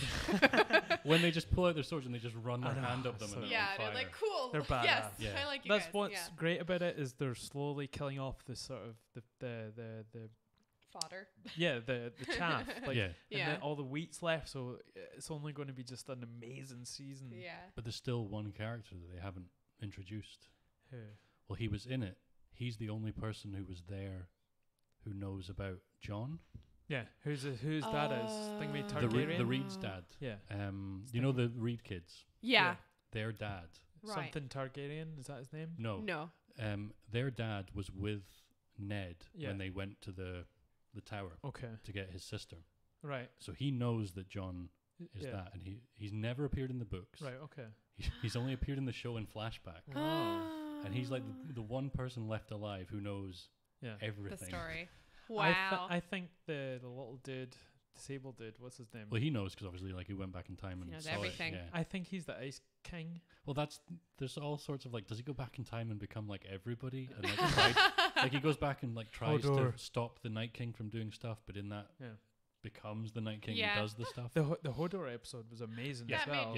Holy shit! That's one that I can like not rewatch because it's sad. I'll save that for the trivia. Actually, I'll save that one for the trivia. Shall we move on? I have one last thing I'm excited for, which I don't think is coming out next year, but it's been announced, which is Denis Villeneuve, who did the new Blade Runner. Dune, which stars everybody. Apparently, yeah, but I don't know if they're like fucking with us at this point. They keep announcing people. Have you watched Jardowski's Dune? Yes, the documentary. The documentary is unbelievable. That's I keep trying to get watch it with Laura. They spent so much money on something that never happened, and it would have been amazing if it had. People were like, the way they were talking about it in the documentary, like people were absolutely blowing their minds out by the story and and the guys that were doing all the design work, like H.R. what's his name? Geiger was doing all the artwork, and then they brought on someone famous for the Have you seen any of his films? Who? Gregor? No, Jardowski. No, there's some ones from like the 50s. Remember the ones with like they were sort of quasi. Like sexual. Yeah, if you watch like the Holy Mountain or something, or it's quite groundbreaking. Yeah, they're really like surreal and still, bizarre. Yeah, are they still quite? Oh surreal? god, yeah, still surreal. I always feel like 60s surrealness is still a way ahead of the curve in cinema. Mm-hmm. Yeah, I think partly because they just like don't care about stuff, so they can kind of do whatever. I want to see Us as like a horror. The Jordan Peele, his follow up to Get Out. Yeah. What did you think of Get Out? Sorry, I just want to like. Oh, you loved it. Yeah. Okay. Detective Pikachu. Oh, with Ryan Reynolds as Pikachu. Do you know what I want? I want cut out all the detective bullshit. I want a live action movie of just like the start of the game. Pokemons. Like just have someone go around as Ash or whatever. This is something that we need. Like who owns Pokemon? Is it Nintendo? I don't know if they own the rights to like films or anything like that. Anyway, they don't want to do that because they don't want to alienate their younger viewers. So they don't. That's why they'll say they'll never release an adult movie version of it or make like Skyrim with Pokemon. Okay. So I was like, but we want it. Yeah.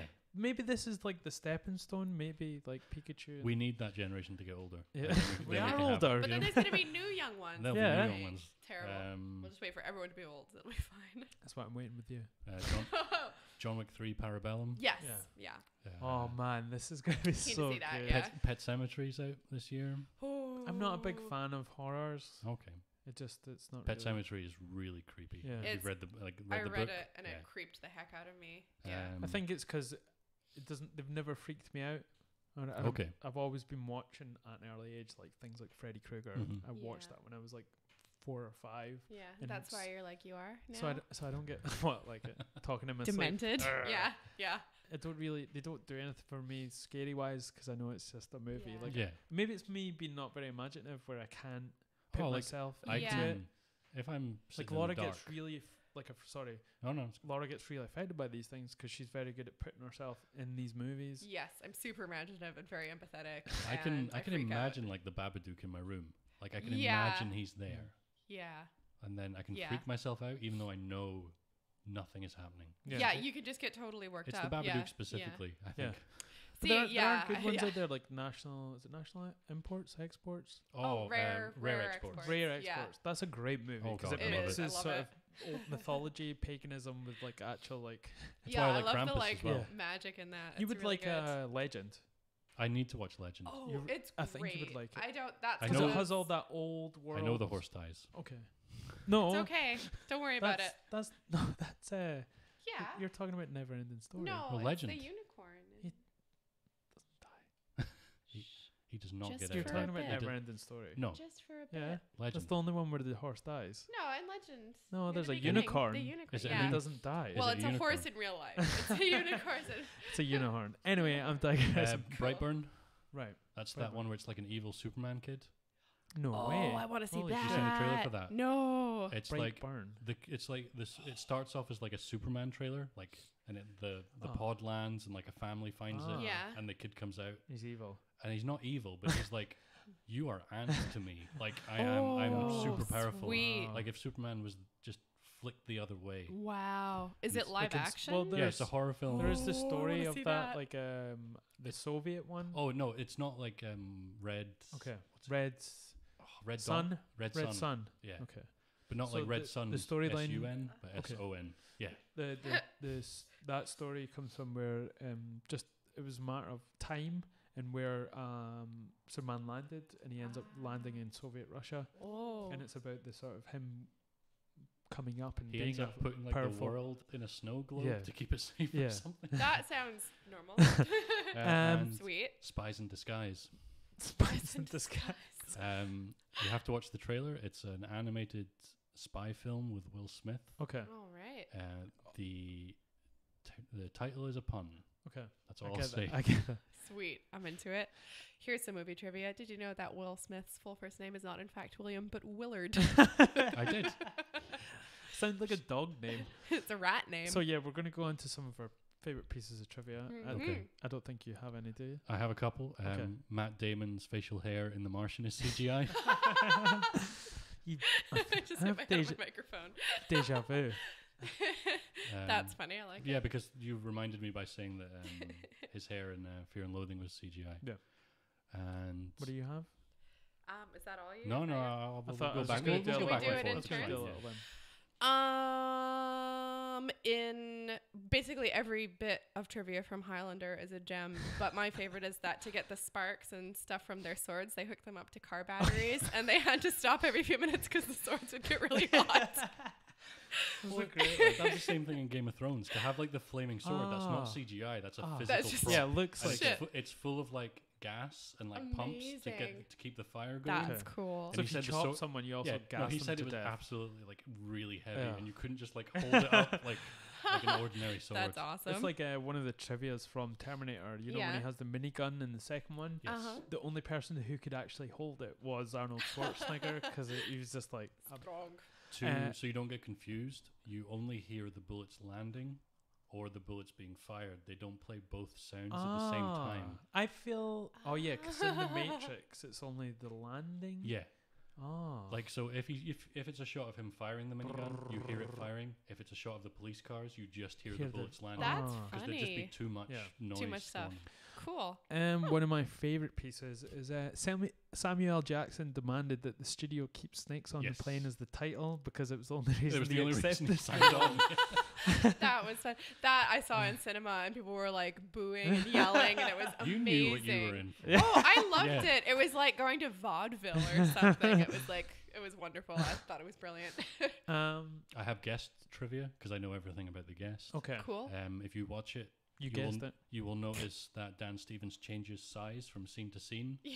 because he had just made Walk Amongst the Tombstones with Liam Neeson, and he was like really skinny and weedy, Wow. and they wanted him buff because they needed a bathroom scene for the trailer. Yeah. So he's like bulking up all the way through production, and they shot it out of sequence. Oh. So you can see him like changing like I love size. stuff like that. That's funny. And That's then great. they knew that bathroom shot was going to be in the trailer, so he Mhm. did like 100 press-ups and like downed a gallon of Diet Coke to dehydrate himself, so all his veins popped out. Just so they had the perfect topless shot Mm. put That's into the You trailer. can, funny. you can like, because most bodybuilders will drink a whole. Some of them do this. I Mhm. think it's a bit old school, but they'll Mhm. down like a bottle of white wine the night Yeah. before, so that Ooh. dries And them then out. don't eat anything Yeah. or anything. Yeah. Well, I'm on the road to Fish and becoming a rice. bodybuilder. This is fish and rice. MMA related. MDMA related. You know the guy, he had like a twisty, I don't know his name, but he had like a twisty mustache, ex-MMA fighter who became an actor. He's not really, but it's the big guy. Yeah. He owns Caveman Coffee. Oh. He What's dies. his name? He's in The Guest. He's killed by The Guest. He's in John Tate. Wick. He gets killed by Tate. John Wick. He's the one that he pulls down by the beard Yeah. onto the table. I've seen and then him he gives now. him like 2 headshots. It's Tate. What's his name? Not Tate. And he's in The Accountant, where he is sniped by The Accountant? The Accountant. He should not be in films where the character is in the title. Yes. Anybody who is called The or is in the title is going to kill him. That's in funny. one way or another. That's very specific. I love it. But he's always like a military contractor of some sort. Yeah, he's doing a lot of movies like that. Tate Fletcher. Tate Fletcher. Tate Fletcher. Yes. What's he look like? His mustache is incredible. Yeah. I've spoken to him a few times. Cool. Just on Instagram. This is what he looked like with the beard. Oh my God. Wow. He's like it was in Jersey Shore. Yeah. That's so weird. The beard was a good idea. His mouth is too high up. Kind of looks like he's a pikey as well. No, I'm not being racist or anything. Cool. So another piece of trivia. Yes, to do with people changing sizes. This one delights me for some reason. Think probably because I relate to it. In the old-timey Zeffirelli Romeo and Juliet. So the stars of that were the first time they'd used like people who were appropriately young to play Romeo and Juliet, and the director banned pasta from the set because Olivia Hussey, who played Juliet, was eating too much pasta and he thought she was getting fat. I made to watch that in 3rd year. Yeah. I really like it. I really liked it. Yeah. Because we watched that and then we watched the Baz Luhrmann one. I like that those. one. I think the later on ones, just there's something sort of iconic about it in the same way that maybe Trainspotting's iconic. Yeah. There's something very like contemporary about Yeah. it. And I think that's a lot of things that happens a lot with Shakespeare plays. There's always this push to like contemporize another version of it, you know, as the ages go on. But that one's one of my favorites. Especially like in the early 2000s when they were doing it with like Taming of the Shrew for 10 Things I Hate About You. Yeah, I love that movie actually. Yeah, that was a great movie though. Yeah. That's one of my favorites. I think that's good. Did I not get you to see, which movie did I get you to watch that was a sort of... You got me to watch... the... Forgetting Sarah Marshall. Forgetting Sarah Marshall. It was excellent. That is actually really fun. Because I've been trying to watch... Been trying to watch more comedies. Yeah, because you don't really... It's not that I avoid them, but I just never choose to watch them. I'm a bit like that I watched Game Night on my flight back. Okay. Game Night is incredible. It's okay. really, really funny. It's about this... It's Rachel McAdams and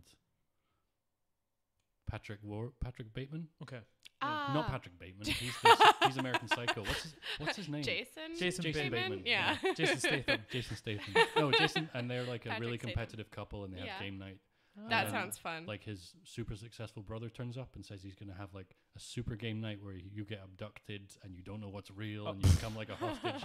It sounds like Dwight Schrute's wedding. And then of course he gets actually taken hostage and they think it's the game night and it's for real and they don't know. Oh, I did see a trailer for that. Okay. Oh yeah, I did see that. Yeah. Was it like they're all at the sort of, not the stag, but the hen night?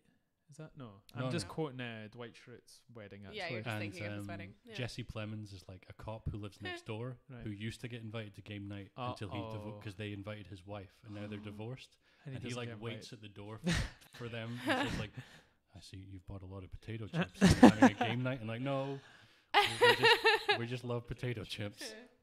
I've got another one for you. Crazy Stupid Love. Oh, I watched that. I went on an Emma Stone kick after I saw The Favourite. It's one of my favourite sort of not a rom-com, but Ryan Gosling is extremely charismatic in it. The Velcro wallet reaction. It's brilliant. And it's like there's a sort of Shakespeare play to it, the way it's all sort of like these people know each other, you know. Yeah, like when will they find out that they all the twist. Yeah. Where I was like, wait, why are these two separate stories going on for so long? Exactly. Yeah. I didn't even question it because it was so great. But then when the twist comes, you're like, oh, that's great though. That scene when they all like converge. The bit that cracks me up is when they're all on the wall and the police have arrived after everything, and he's like, just keep it in the family, and Ryan Gosling like grabs his mouth and laughs because he's been like. And Kevin Bacon's incredible. Yeah, like is the creepy like. But he's guy, good at that. He's good at playing that. Yeah. What's his name again? You're something Wallace. Oh, they mispronounce it, and then like David. I think Ryan Gosling like corrects the policeman or something. Yeah. Yeah, he's great at playing that. Yeah, he's very charming. Where was I going with that? Yeah. Anyway, so it just it's a good movie. I don't know what other ones. Have you seen 500 Days of Summer? Yeah. We rewatched that recently. Yeah, That's very good. I prefer Ruby Sparks. Right. I didn't see that one. That was another kind of manic pixie dream girl. But it's written by her. Okay. She wrote the script and plays the main character. Right. And he writes a character called Ruby Sparks. Okay. And she comes into existence. Uh-huh. And anything he writes changes her. Is this the one with Zoe Kazan. Okay.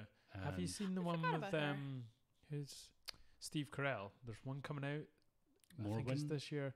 It looks pretty terrible. Morrowind? But he is injured. Village of Morrowind? Yeah. Town of Morrowind. Yeah. Town of Morons. And it just looks terrible. The true story is really interesting. Oh. But it's about he got beat up at a bar and got Steve amnesia Carell from making this movie.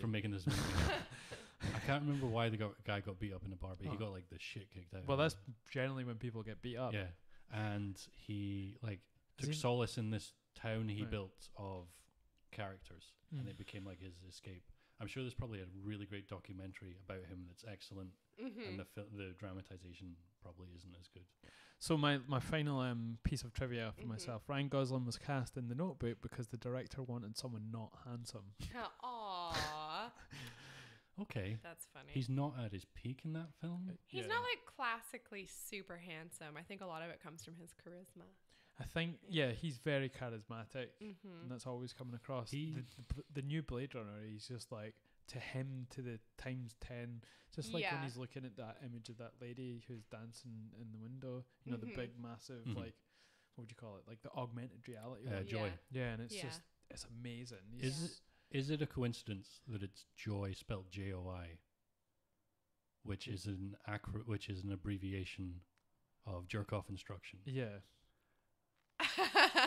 Wouldn't have caught that one. Which is something I think about.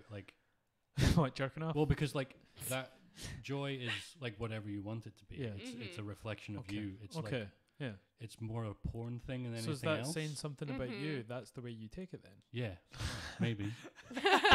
but it's weird that joy is not spelled J-O-Y. That's all. It has to be why is it J-O-Y? Well, everything is acronyms nowadays. So I guess that's just leading off from that. They'll think they're clever for coming up for something. Not the movie, but in the world.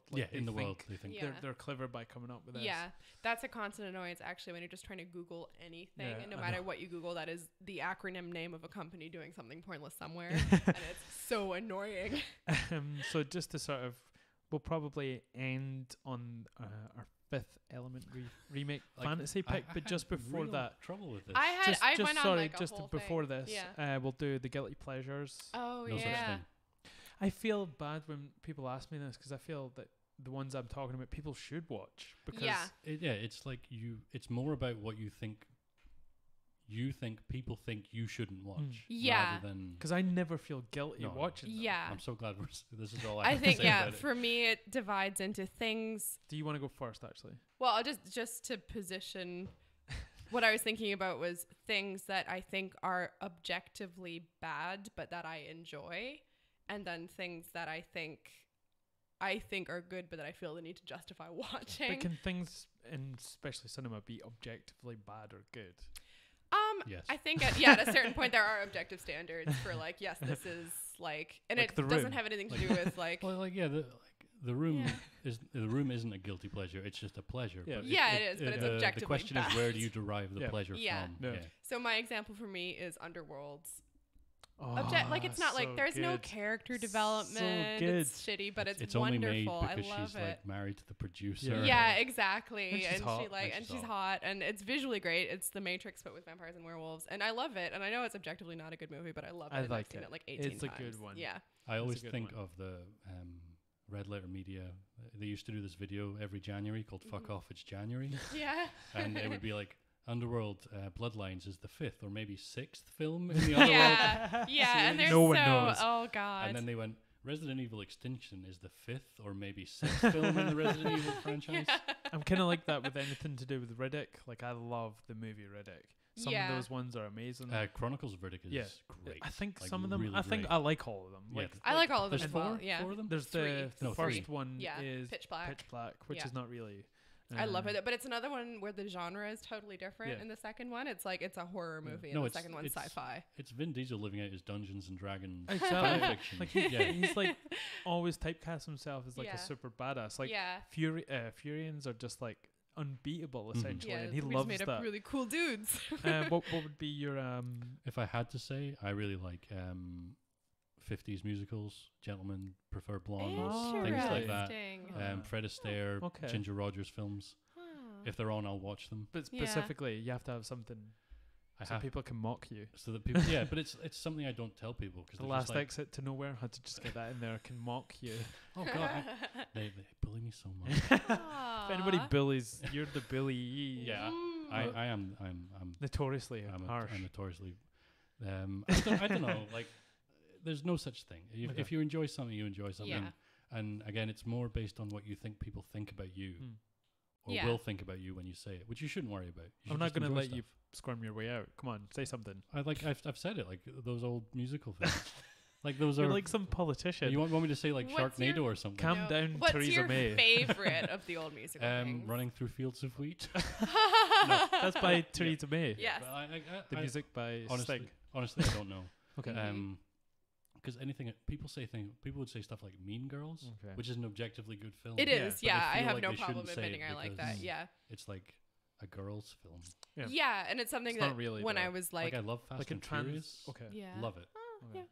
Like even Tokyo Drift. Okay. So I've got two here. Yeah. I'll never get them to say a specific movie. Mm-hmm. But I have two. So that's just a Tokyo Drift. Yeah, that is pretty terrible. Objectively, that's fine. Yeah. So my first one is going to be Reign of Fire, 2002. Like, there's nothing wrong with Reign of Fire. I absolutely love that movie. I want to rewatch that. I always think people should watch it. Yeah. And a lot of people, some people are like, that is terrible, or some people get it when I say it, like it's a really good movie. It's the sort of, to me, I think it struck a chord with them. I had just seen like 28 Days Later around then. So it was that sort of real post-apocalypticness, but with dragons, I guess. But with dragons. And a bald Matthew McConaughey. Oh yeah, I forgot that. And it's not about the dragons, essentially. It's about these people trying to survive in this extreme situation. There's that really great scene where they're describing The Empire Strikes Back, like they've made it up. Like they get the kids in the show, and they have a little show, and it's them reiterating the Star Wars story to these kids that have never seen it because they were born somewhat after the dragons it happened. So it was them like, just using lightsabers and like I think it was the reveal of him being his father, and all the kids going because it's a timeless story. Like it's still, even when the world is ending, these are stories that just always transcend and translate into different cultures and time. Yeah, that's one I'd want to rewatch with you, because I think I've seen it a couple times and I just never, I think it didn't fulfill the promise of the premise for me. And I love Matthew McConaughey because it was before he typecast himself, and sort of just when he was at his like physical peak, so he was like still trying to act. Because he wasn't coming off the back of all these like it was long before the McConaughey song. Well, he had his other end of his career at the latter end, but that middle stuff, it was just before that. So he was like still trying to act out of his skin, as opposed to trying to be like, I'm in a rom-com and I've got a good accent. Definitely Matthew McConaughey. Yeah. He's interesting. I like him. He is great. Yeah. Some things are great. Yeah. When I saw War for the Planet of the Apes, and Woody Harrelson comes out like shaving his head, I was just like, this looks like Matthew McConaughey in Reign of Fire. And it helps that he looks like a complete badass in Reign of Fire. That bit where he jumps off the tower with the pickaxe. Yeah, and he's just going into the dragon's mouth. Yeah. And it was that sort of, it was another movie where it was an example of clashing of cultures. What were we talking about that?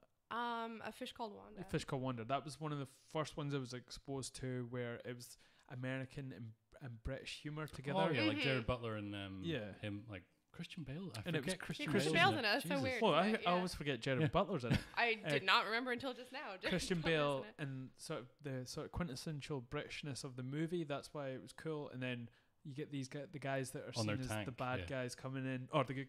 Well, Yeah. they're not good or The bad. guys. Yeah. The great or good guys, and they're American and they're brash and they're bold. They're coming in with their fucking helicopters and tanks. You know, it's all very phallic. It's great. They got Yeah. stuff. Yeah. They got stuff. And it was that sort of, well, we have to work together because we're gonna die if we don't. Yeah. So yeah, and cool. my second one has to be Birth of a Nation. Yes, you should feel guilty about that. No. I only say that because I watched Black Klansman. John Carter. John Yes. Carter of Mars. Yeah. That's Yeah, fine. I think it's another example love of it. something that's objectively not good, but totally brilliant. Like It fun had to watch. so much potential. It's just it's a fun watch. That's all it is. But Yeah. it ticks all the boxes for me in my little sort of child brain out of what I like in movies. You know, Yeah. someone who's like goes to a different world and can do amazing things. Big jumping. Transportation out of Yeah. time into sort of like you're out of time and space. Like, you know, Mhm. you're sort of discombobulated in all fronts. Yeah. And yeah, it's just like, I don't know. I think it appeals to me the same way the Riddick movies sort of appealed to me. They It was- create a world yeah, that's Yeah. not, that you have no concept of, Yeah. Yeah. and isn't a sequel or No. like part of an existing yeah. franchise Yeah. or anything. Yeah. In that Yeah. same vein, I'm going to go back then and say Tomorrowland, I like it. because Do you remember we watched it with Yeah. George Clooney? I liked it, but I wasn't like crazy No, about it. I did- No, Yeah. it's good. I heard on a podcast somebody said one fix: you combine the George Clooney and Hugh Laurie characters, and the girl has to change his mind after he's become an older, more cynical man. Oh, okay. So you yeah. start off with him being a kid and being like really Yeah. into it, and then he becomes that. But Yeah. like the thing about John Carter and Tomorrowland together, John Carter's directed by Andrew Stanton, who's Right. a Pixar guy. Okay. He made them a lot of money with Finding Nemo, Okay. Right. and they were like, "What? Do what you What want. do you live wanna do? action films So Yeah. do this we do?" ties into what you were Yeah. talking about with Oh. directors that get carte blanche to So do. Yeah. Andrew Stanton makes John Carter. It's a huge Mhm. flop.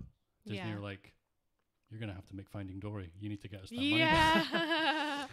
Brad Bird makes lots of money with The Incredibles and Ratatouille. Yeah. Gets to do whatever he likes. Makes Tomorrowland. It's a massive bomb. Yeah. Suddenly we have Incredibles 2.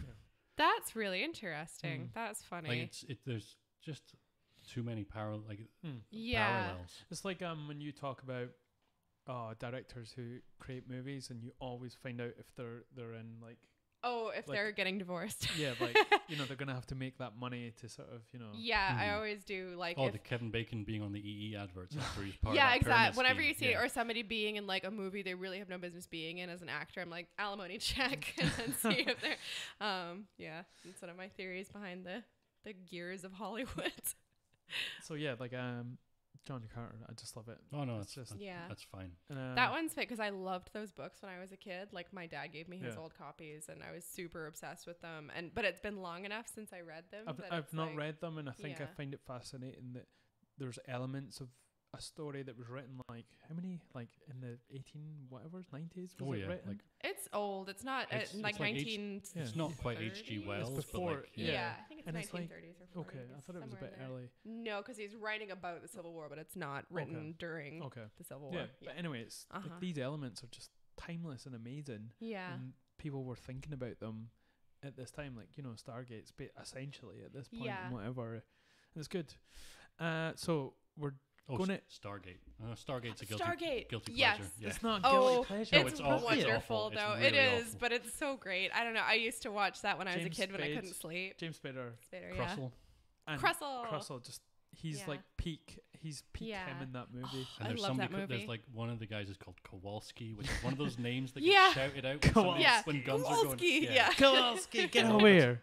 Almost all that I remember. from Yeah, Stargate. it's just super quick. Kowalski. Because everyone remembers oh. the show instead. Yeah, but I love that I love movie the so show. much. Until it got like way too much with like all the, was it the symbiotes and Yeah. teal? I did- By the time the show came out, I'd seen the movie like 38 times, and I just could never get into the show. Yeah, Timeless movie as well. I love So it. yeah, great Stargate. So we're gonna end Great on Stargate.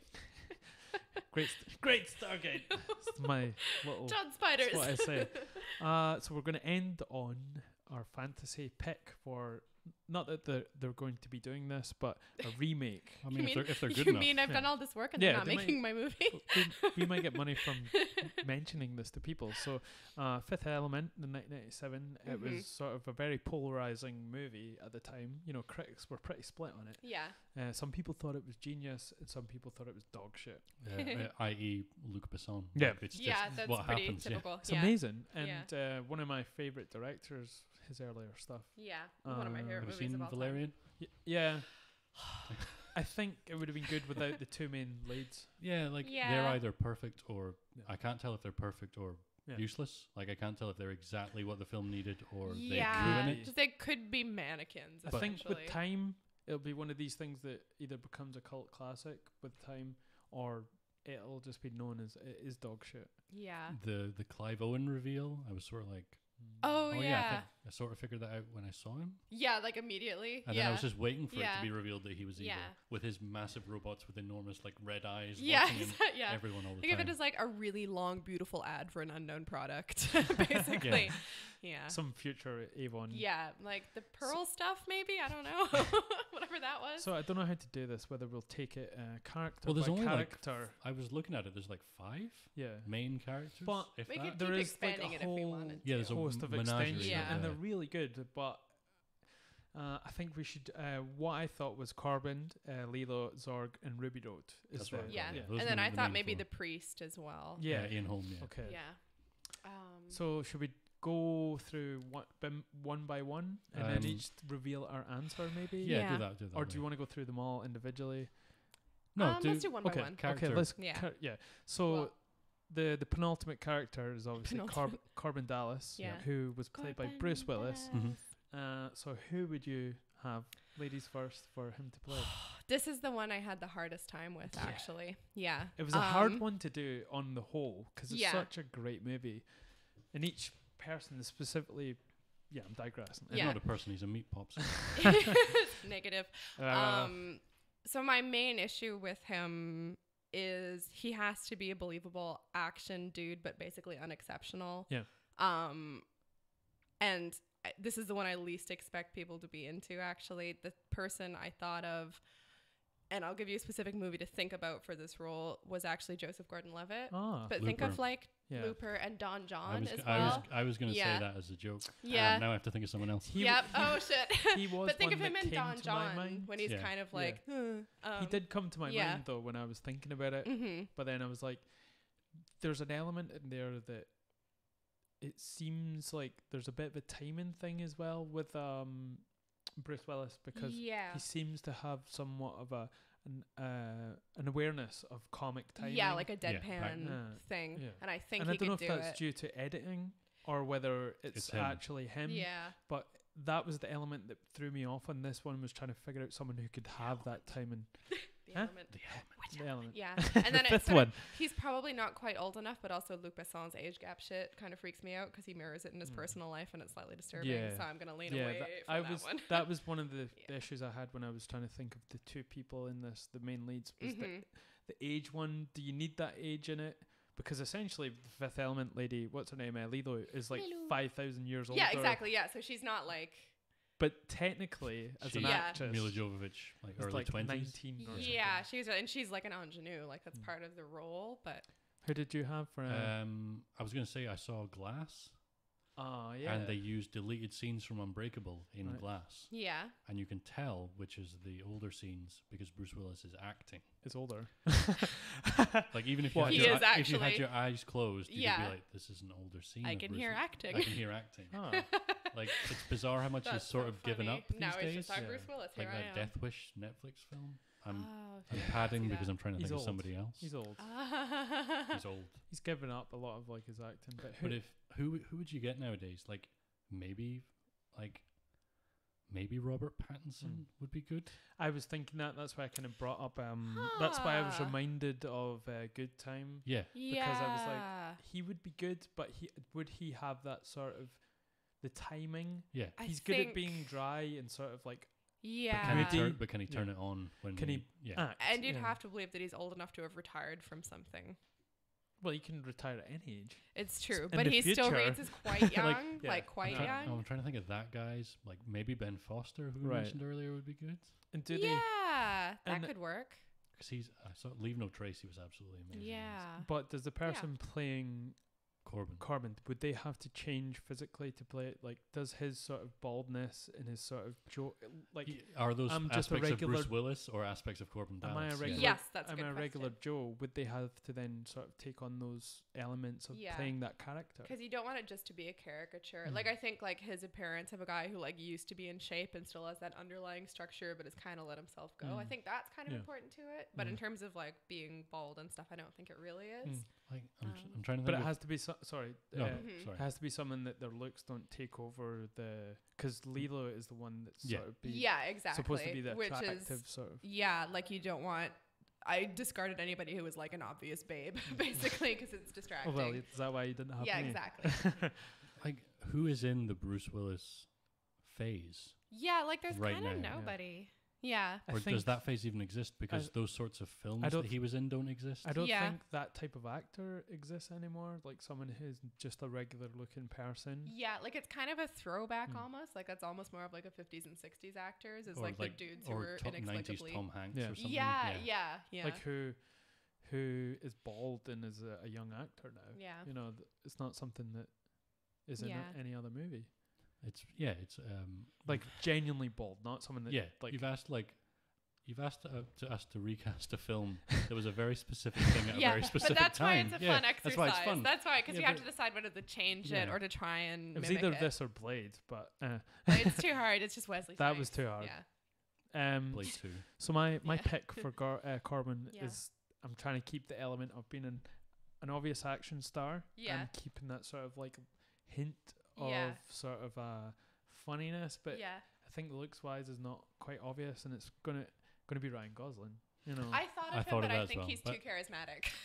but I think Corbin is in a way that comes through without yeah, his it's act. like secret. It's just Yeah. him being him, you Mhm. know. And I think because he's not traditionally good looking, even though he is now classed as like Yeah. he is the benchmark for handsomeness now, Mm-hmm. but at the same time, I think he's someone that could be sort of just through his charisma. Yeah. And Nice Guys, he's Mhm. like hilarious. Oh, in He's God, Nice so Guys. funny. I love that one.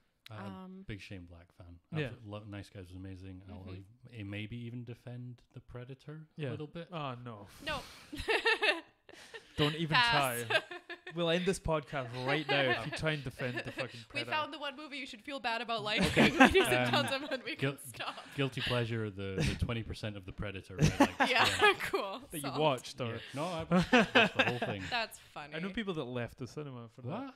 that. So yeah, on to Lilo, Mhm. Okay. one of the best iconic figures Mhm. from any movie. Like you see her in that dress and that short orange Mhm. hair, you know exactly what it is. Yeah. Who would you cast in that? My pick for her was Zoe Kravitz. Ah, I think she'd Yep. be great.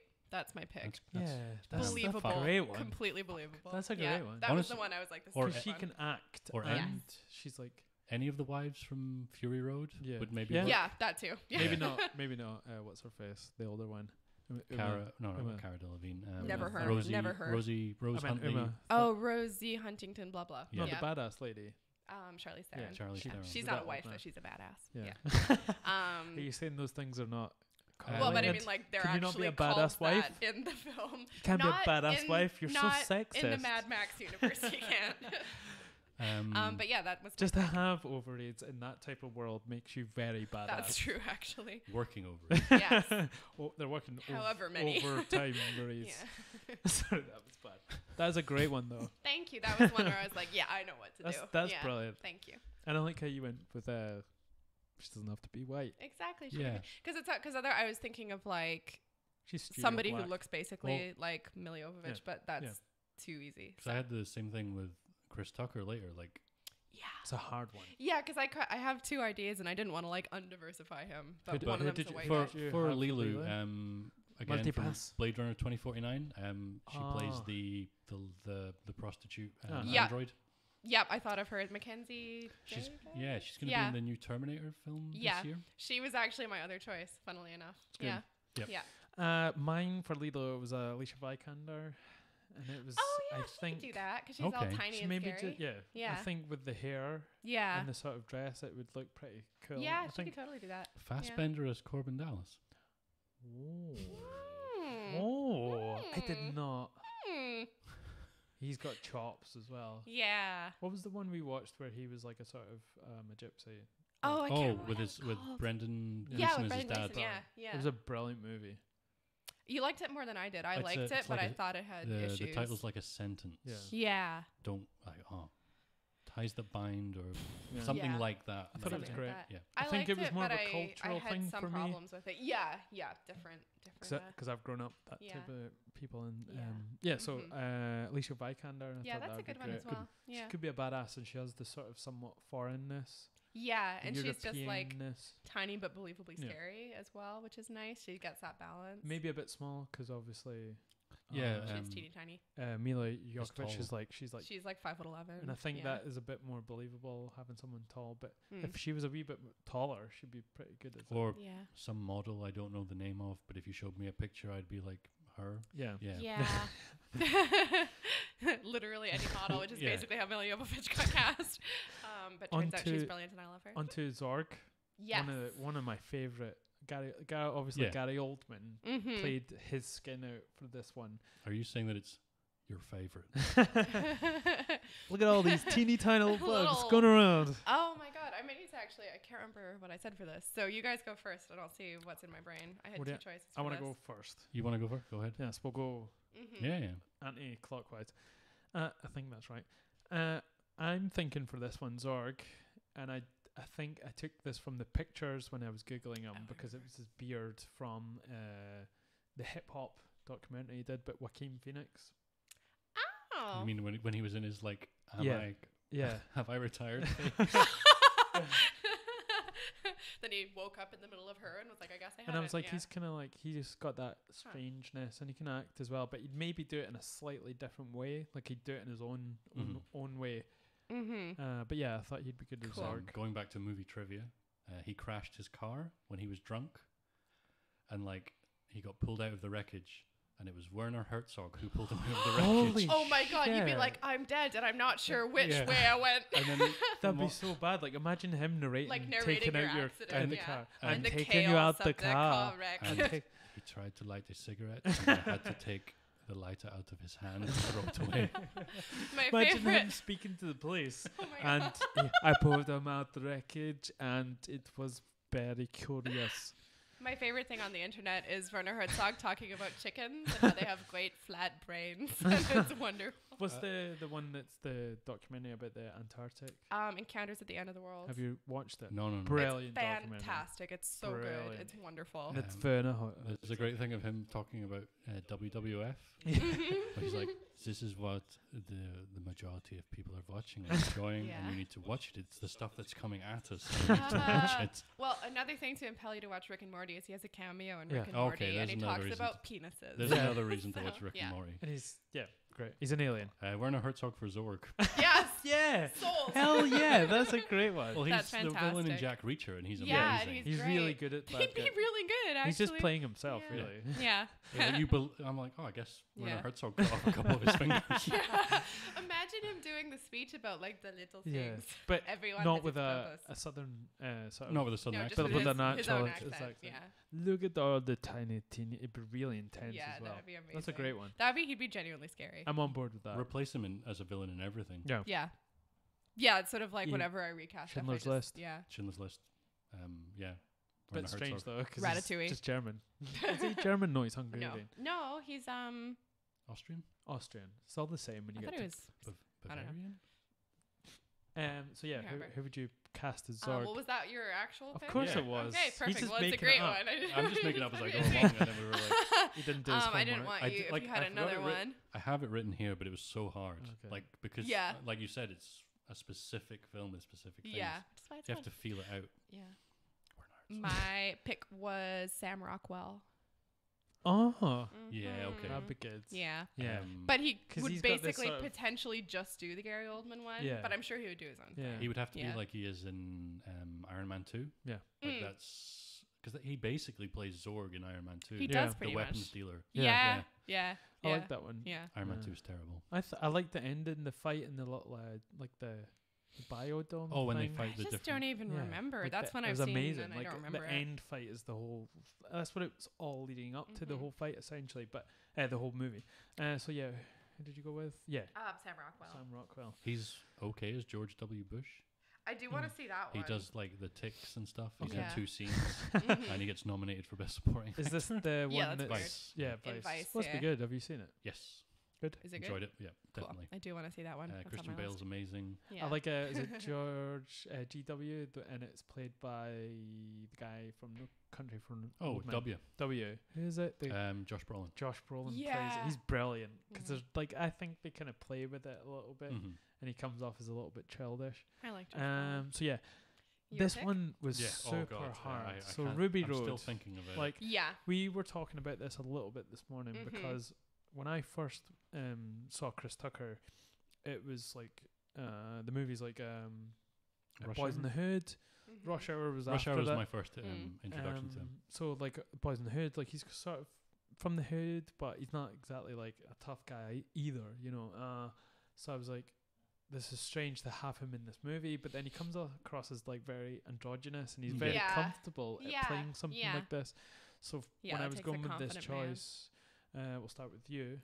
So I had 2 picks for this one, partly because I was, I'm not all in on either of them, and also I was concerned about undiversifying it. So having recently started watching Umbrella Academy, Robert Sheehan, the okay. Yeah. because he could do all Who's the that? crazy stuff. The Misfits. Klaus. Klaus. yeah, Yeah. Klaus. He's Yeah, brilliant. he could do Holy it. He could shit. do yeah, it. Ruby Rod. But I was also thinking that I would love to see if Donald Glover could do it. Yeah, but he's Because not he like has frail some enough. of the physical No, he's- charisma, but he'd have to play it really He's got differently. dad bod. He does, but he has the charisma with it. Like if Yeah, you think of the no, totally. video for Yeah. This Is America. Yeah, he's great. Yeah, he physically could. But I probably do it. wouldn't be sure if he could do it. Yeah. But I'd be interested to see. And I just Klaus- really, he's one of the people I Robert- always want to put in everything. So Robert Sheehan's such a great choice. That is a brilliant choice. But he hasn't done. Thank you. He's basically just played his Misfits character. Yeah. yeah, Since. yeah, on like varying degrees of gay. He was. basically. yeah. He was awful in Mortal Engines. Oh, I wanna saw a watch it. trailer, like the really early trailer, and I was like, that'll be cool. But And then I saw another one, and I was like, no, it won't. I have to defend these things because I like their non-franchise stuff. Yeah. They're Yeah. like new worlds being, even though they're from Yeah, books and world stuff. building, It's cool. world building, but Yeah. it's still like it's 2.5 hours of people describing the world they live in to each other for Yeah. my benefit, yeah. rather Yeah. than yeah. which after Mad Max you can't do. Yeah, because it's the Exposition Olympics, and Yeah. it's not a lot of fun. So yeah, you went with Klaus. Yes. I don't know. And what would you say? I honestly, It's tough. yeah, it's a just really tough. hard one. I'm trying to think of like people who are as screechy as Chris Tucker. Yeah, because it's hard to have that. And as flexible as to sort of play a character like that, because there's not a lot. Just get Doug Jones dressed up as Chris Tucker. I thought, and my choice, and it's more sort of to do with it being a tongue-in-cheek type Okay. playing of Mhm. it, but Michael B. Jordan, like, but he would. It I would be thought- very like yeah. sort of a send up of the original, I guess. It wouldn't Yeah. be someone who's Mhm. actually acting in Yeah. a great way. I do like him a lot, but I can't imagine him doing it Like, exactly. But maybe that's why he would be good yeah, at it. because I also wouldn't be able to imagine Yeah. Chris Tucker doing Like- it. So yeah, yeah, if you'd Yeah. watched like before Chris Boys in the Tucker, Hood, yeah, yeah. you'd be like, Yeah. yeah, no, cool, I interesting. like I'm. But it this is was- an iconic character. It's Yeah, It so- is, and it's such a like and caricature. he hits Yeah. you, and like at the end, like when it's like he's got the gun, He's shaking. he's just going, "Coming, Coming. coming." Ah, what I do? And they're big, and they're ugly. Like people hate him. Yeah. Like absolutely hate him. Like Yeah. people say, "Oh, I like The Fifth Element, but I hate Chris Tucker." What? I know. No, like I hear it he's all the such a time. delight. No, he's you're a not brilliant part allowed. of it. If you hate him, you just haven't got it. Because at that point, you think you've been introduced to all the characters, and it's Yeah. quite obviously later on. So it's like, oh, there's another character in this that's just even like He's great. been mentioned, Yeah. like as part of like obviously like him Yeah. winning the ticket. competition. Yeah, yeah. but you don't. You just think, "Oh, okay." And then the he's idea there. of the sort of traveling Yeah. radio show as well, like him and his microphones, the Yeah. direct feed to the radio station. It's and he just comes in like risky business, just Yeah. a slide, Yeah. and he's Yeah. there. Yeah, and he's just such a dick. He's always like signing autographs. It's just like, but it's like I think when I saw it, it was in my mind. I was like, I can imagine this is what people are like in the future, like their level of celebrity. Yeah. And it's just amplified. Yeah. Now, like watching it back now, it's not the same epiphany that I get now because we're almost close to that age, I guess now, or whatever. Yeah. But yeah, it was just so like. Yeah. And it's kind of the sexuality aspect of it as well. As he's this like sort of hypersexual. Yeah, and like in all directions. Yeah. And yeah, it's just like it's fascinating. Like to say he's like sort of sexually ambiguous doesn't. Yeah, it's like he's sexually like he's ambiguous. He's just a sexual being. Yeah, he's just made like of sex. Yeah. sexually indiscriminately into the crowd. he just radiates it. Yeah. He has a half-life maybe, and he's still near the start where he's giving off loads. Yeah. Yeah. But yeah, I think those choices are awesome. I think we could really make the movie and do it gratitude. Just replace Ian Holm with Martin Freeman. Yeah. Just Bilbo it. Yeah. I was thinking of Benedict Wong just because it would be fun. Benedict Wong, yeah. But I like Benedict Wong in anything. Yeah, me too. That's it. That was just like usually I'm just looking. There are certain actors I'm always looking for an excuse to put in things, like Benedict Wong is one of them. Yeah. I always think of him in the IT crowd. Yeah. Because he runs like Countdown Club. That's brilliant. Which like the rules of Countdown Club are you don't talk about. So yeah, we did it justice. I think. I think so. I think we're doing good. And anyway, we should probably end on that note. But we should obviously mention Last Exit to Nowhere. Yeah, they make amazing T-shirts. I did not. I was gonna wear my shirt and I forgot. You have the witch one. I've got you. I need to get myself one as well. But there's so many choices.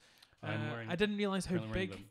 The Belloc shirt. Yeah, awesome. I didn't realize how big of a thing it was the last time you were on here and you talked about it. I thought maybe it was just like a little forum, but it's like a huge like thing that. It's a massive business, and they've created a Facebook group. Yeah. Which grows and grows, and I've been in since nearly the ground floor. Yeah, and it's still going, and if you want like obscure film reference T-shirts, and I mean like properly subtle, you get those nice nods and winks from people every now and again. I think that's why it's cool because it is so subtle, and you can just wear it like a natural. It looks amazing when you wear it. Yeah, because they look cool as well. People that get it. Yeah, you know, and they're not those are the like let me shake your hands but if you T-shirts. Don't get it, you're not like that guy's a nerd. He just looks weird. Yeah, like that's a Yoda. You don't just have like Yoda on the decks or whatever, like on your T-shirt. Yeah, you're like, oh, I guess you don't have a personality, so you've gotten a T-shirt instead. Or it's just like you're just wearing a T-shirt for some firm I don't know. Yeah. But that firm happens to be from a film. Yes, I think I like from that. now on in, apart from T-shirts, dress T-shirts, I'm just gonna wear like something. Last Exit to Nowhere T-shirt. I wore like my there was an Enter the Dragon T-shirt. I wore that in Hong Kong, and I wore my What We Do in the Shadows T-shirt in Wellington. Like wonderful. When you go to these places where you know something happens, you take the shirt with you and like wear it there. Yeah. That's clever. I like that. Yeah, the What We Do in the Shadows one, taking it to Wellington. Yeah, that's so funny. Amazing. Like, the two friends I met up with were like, it's really clever. Which one is it? The T-shirt? It's the Unholy Masquerade. That's it. Nice. What's his girlfriend called? The Beast. The Beast. Or Paulina. Different friends. I'm doing my dark bidding on the internet. I can poke her. The other one, like, Werewolves Not Swearwolves? That's Werewolves Not Swearwolves. Supposedly they're coming out with a sequel, and it's going to be centered around the werewolves. Yeah, they're doing a TV show right now as well. Oh, really? Which is I think, either being filmed or going to be released soon. I guess Taika Waititi's Marvel man now. Maybe. Yeah. We didn't get to speak about Umbrella Corporation. Corporation. I'm 2 episodes in. Umbrella Academy. Okay, so we can't speak about it too Don't much. want to talk about it, yeah. Like, the music's the only thing that's annoying me. It's a bit loud. The mix is off. Okay. Yes. I don't notice things like it's that. It's a bit Suicide Squad-y. Yeah. The songs are a bit on the nose. Yeah. Totally. It got me with the first episode when they were all dancing to We're All Alone Now. Which reminded me of Tet. Yeah. Yes. Totally, yeah. And Orphan Black a little bit. So we'll end at that. Like I love it. It's been good so far. Dad sent me to the moon. And so he's massive. Don't worry. Yeah, he's got okay. Yeah, he's really big. He's in Game of Thrones. That's it took me ages to realize. Yeah. He's the kid who almost gets burned by the dragon. He's a really good actor. He is surprising me that he is a good actor. I really like his like subtle. It's like almost Captain America-y, just like But how as it's went on, I thought he would be the one that would sort of like fall under the pressure of everyone else acting, and he's just become like an actual rock. And I think that's purposeful because of his position in amongst his family. You know, he's supposed to be the number one. You know? Yeah, and it's become like a character trait rather than like a weakness of his character, which is interesting. They've already announced season 2. Yeah, apparently off the back of it. I'm loving it. Yeah, I think they actually booked it before they'd even released the season 1. Okay, that's interesting. So they thought this is going to be a hit. Yeah, interesting. I also liked Haunting of Hill House, which has been picked up for a second season. I want to watch that because I love the source material, but I know I'll be freaked out. I just can't get over like House on Haunted Hill. Like that was one of the. Well, is it Hill House Haunting House? Hill Haunted. Yeah, but it's the Shirley Jackson one, and she's a genius. If you're only going to watch one episode, watch episode 6. There are 2 15-minute single takes in it, which are just like, I don't know what they did or how they did it. Yeah, that stuff freaks me out. That's amazing. Well, I think we covered everything that I set out we were going to cover in this movie special episode. Is there anything you want to shout out to? I know there's photography. No, like none of that. Just watch The Guest. Cool. Not enough people watch The Guest. Somebody pointed out to me today that it only made money in the UK, right? Which is weird because it must be the Dan Stevens effect. But just watch it. I'm going to watch it every day in March and do a piece of microanalysis on it. Every day? Yeah. You should have done it in February. Then I know. You only have 28 days. I'm doing it in the group. I've sort of pretended I'm going to do different films, but surprise, it's going to be The Guest every day. Cool. And yourself? Oh, I was going to talk about Omar Khadr, but we can save it maybe. Oh, okay. Yeah, let's save it. Unrelated. It was to do with something that was on the last podcast and something you and Smithy were talking about. But where are we at? Yeah, save it. Pretty much like the 2.5 hour mark now. Awesome. We'll definitely save that. We'll talk about how Canada's actually all right next time. Yes. It was great. Thank you for coming on, both of you. You know, I know that we're both very much fans of movie and cinema. It was really fun. And, can I do a small bit of self-promotion? Hell yeah. If anyone happens to be in Ålesund, Norway over the next week, I have art in an exhibition in Mottiket. So go see it. And if people want to see your artwork, they can go on my Instagram, Laura_Z_Hope. Okay. Or my website, laurahopeartist.com. Yeah. Anyway. Is it made by Squarespace? It is made by Squarespace by all chances. This podcast sponsored by Squarespace. You can tell because it's not like Angel Fire. So. GeoCities. That's going back. My, I think my first band website was done by GeoCities. Yeah. Is that even a thing anymore? No, I'm sure it's been like rolled into something. Yeah. AOL probably or some weird thing like that. And thank you for being on. And if anyone's listening, I assume they are, then thanks for listening to this movie special. Hope you enjoyed, and I'll see you next week, possibly. I'm currently fixing up my PC, and I'm not sure if I'll have it fixed. I'm building a new PC, so I'm not sure if I'll have it built by next week. So it might be the weekend before I get a new one out. But yeah, thanks again, guys, and ciao. Ciao.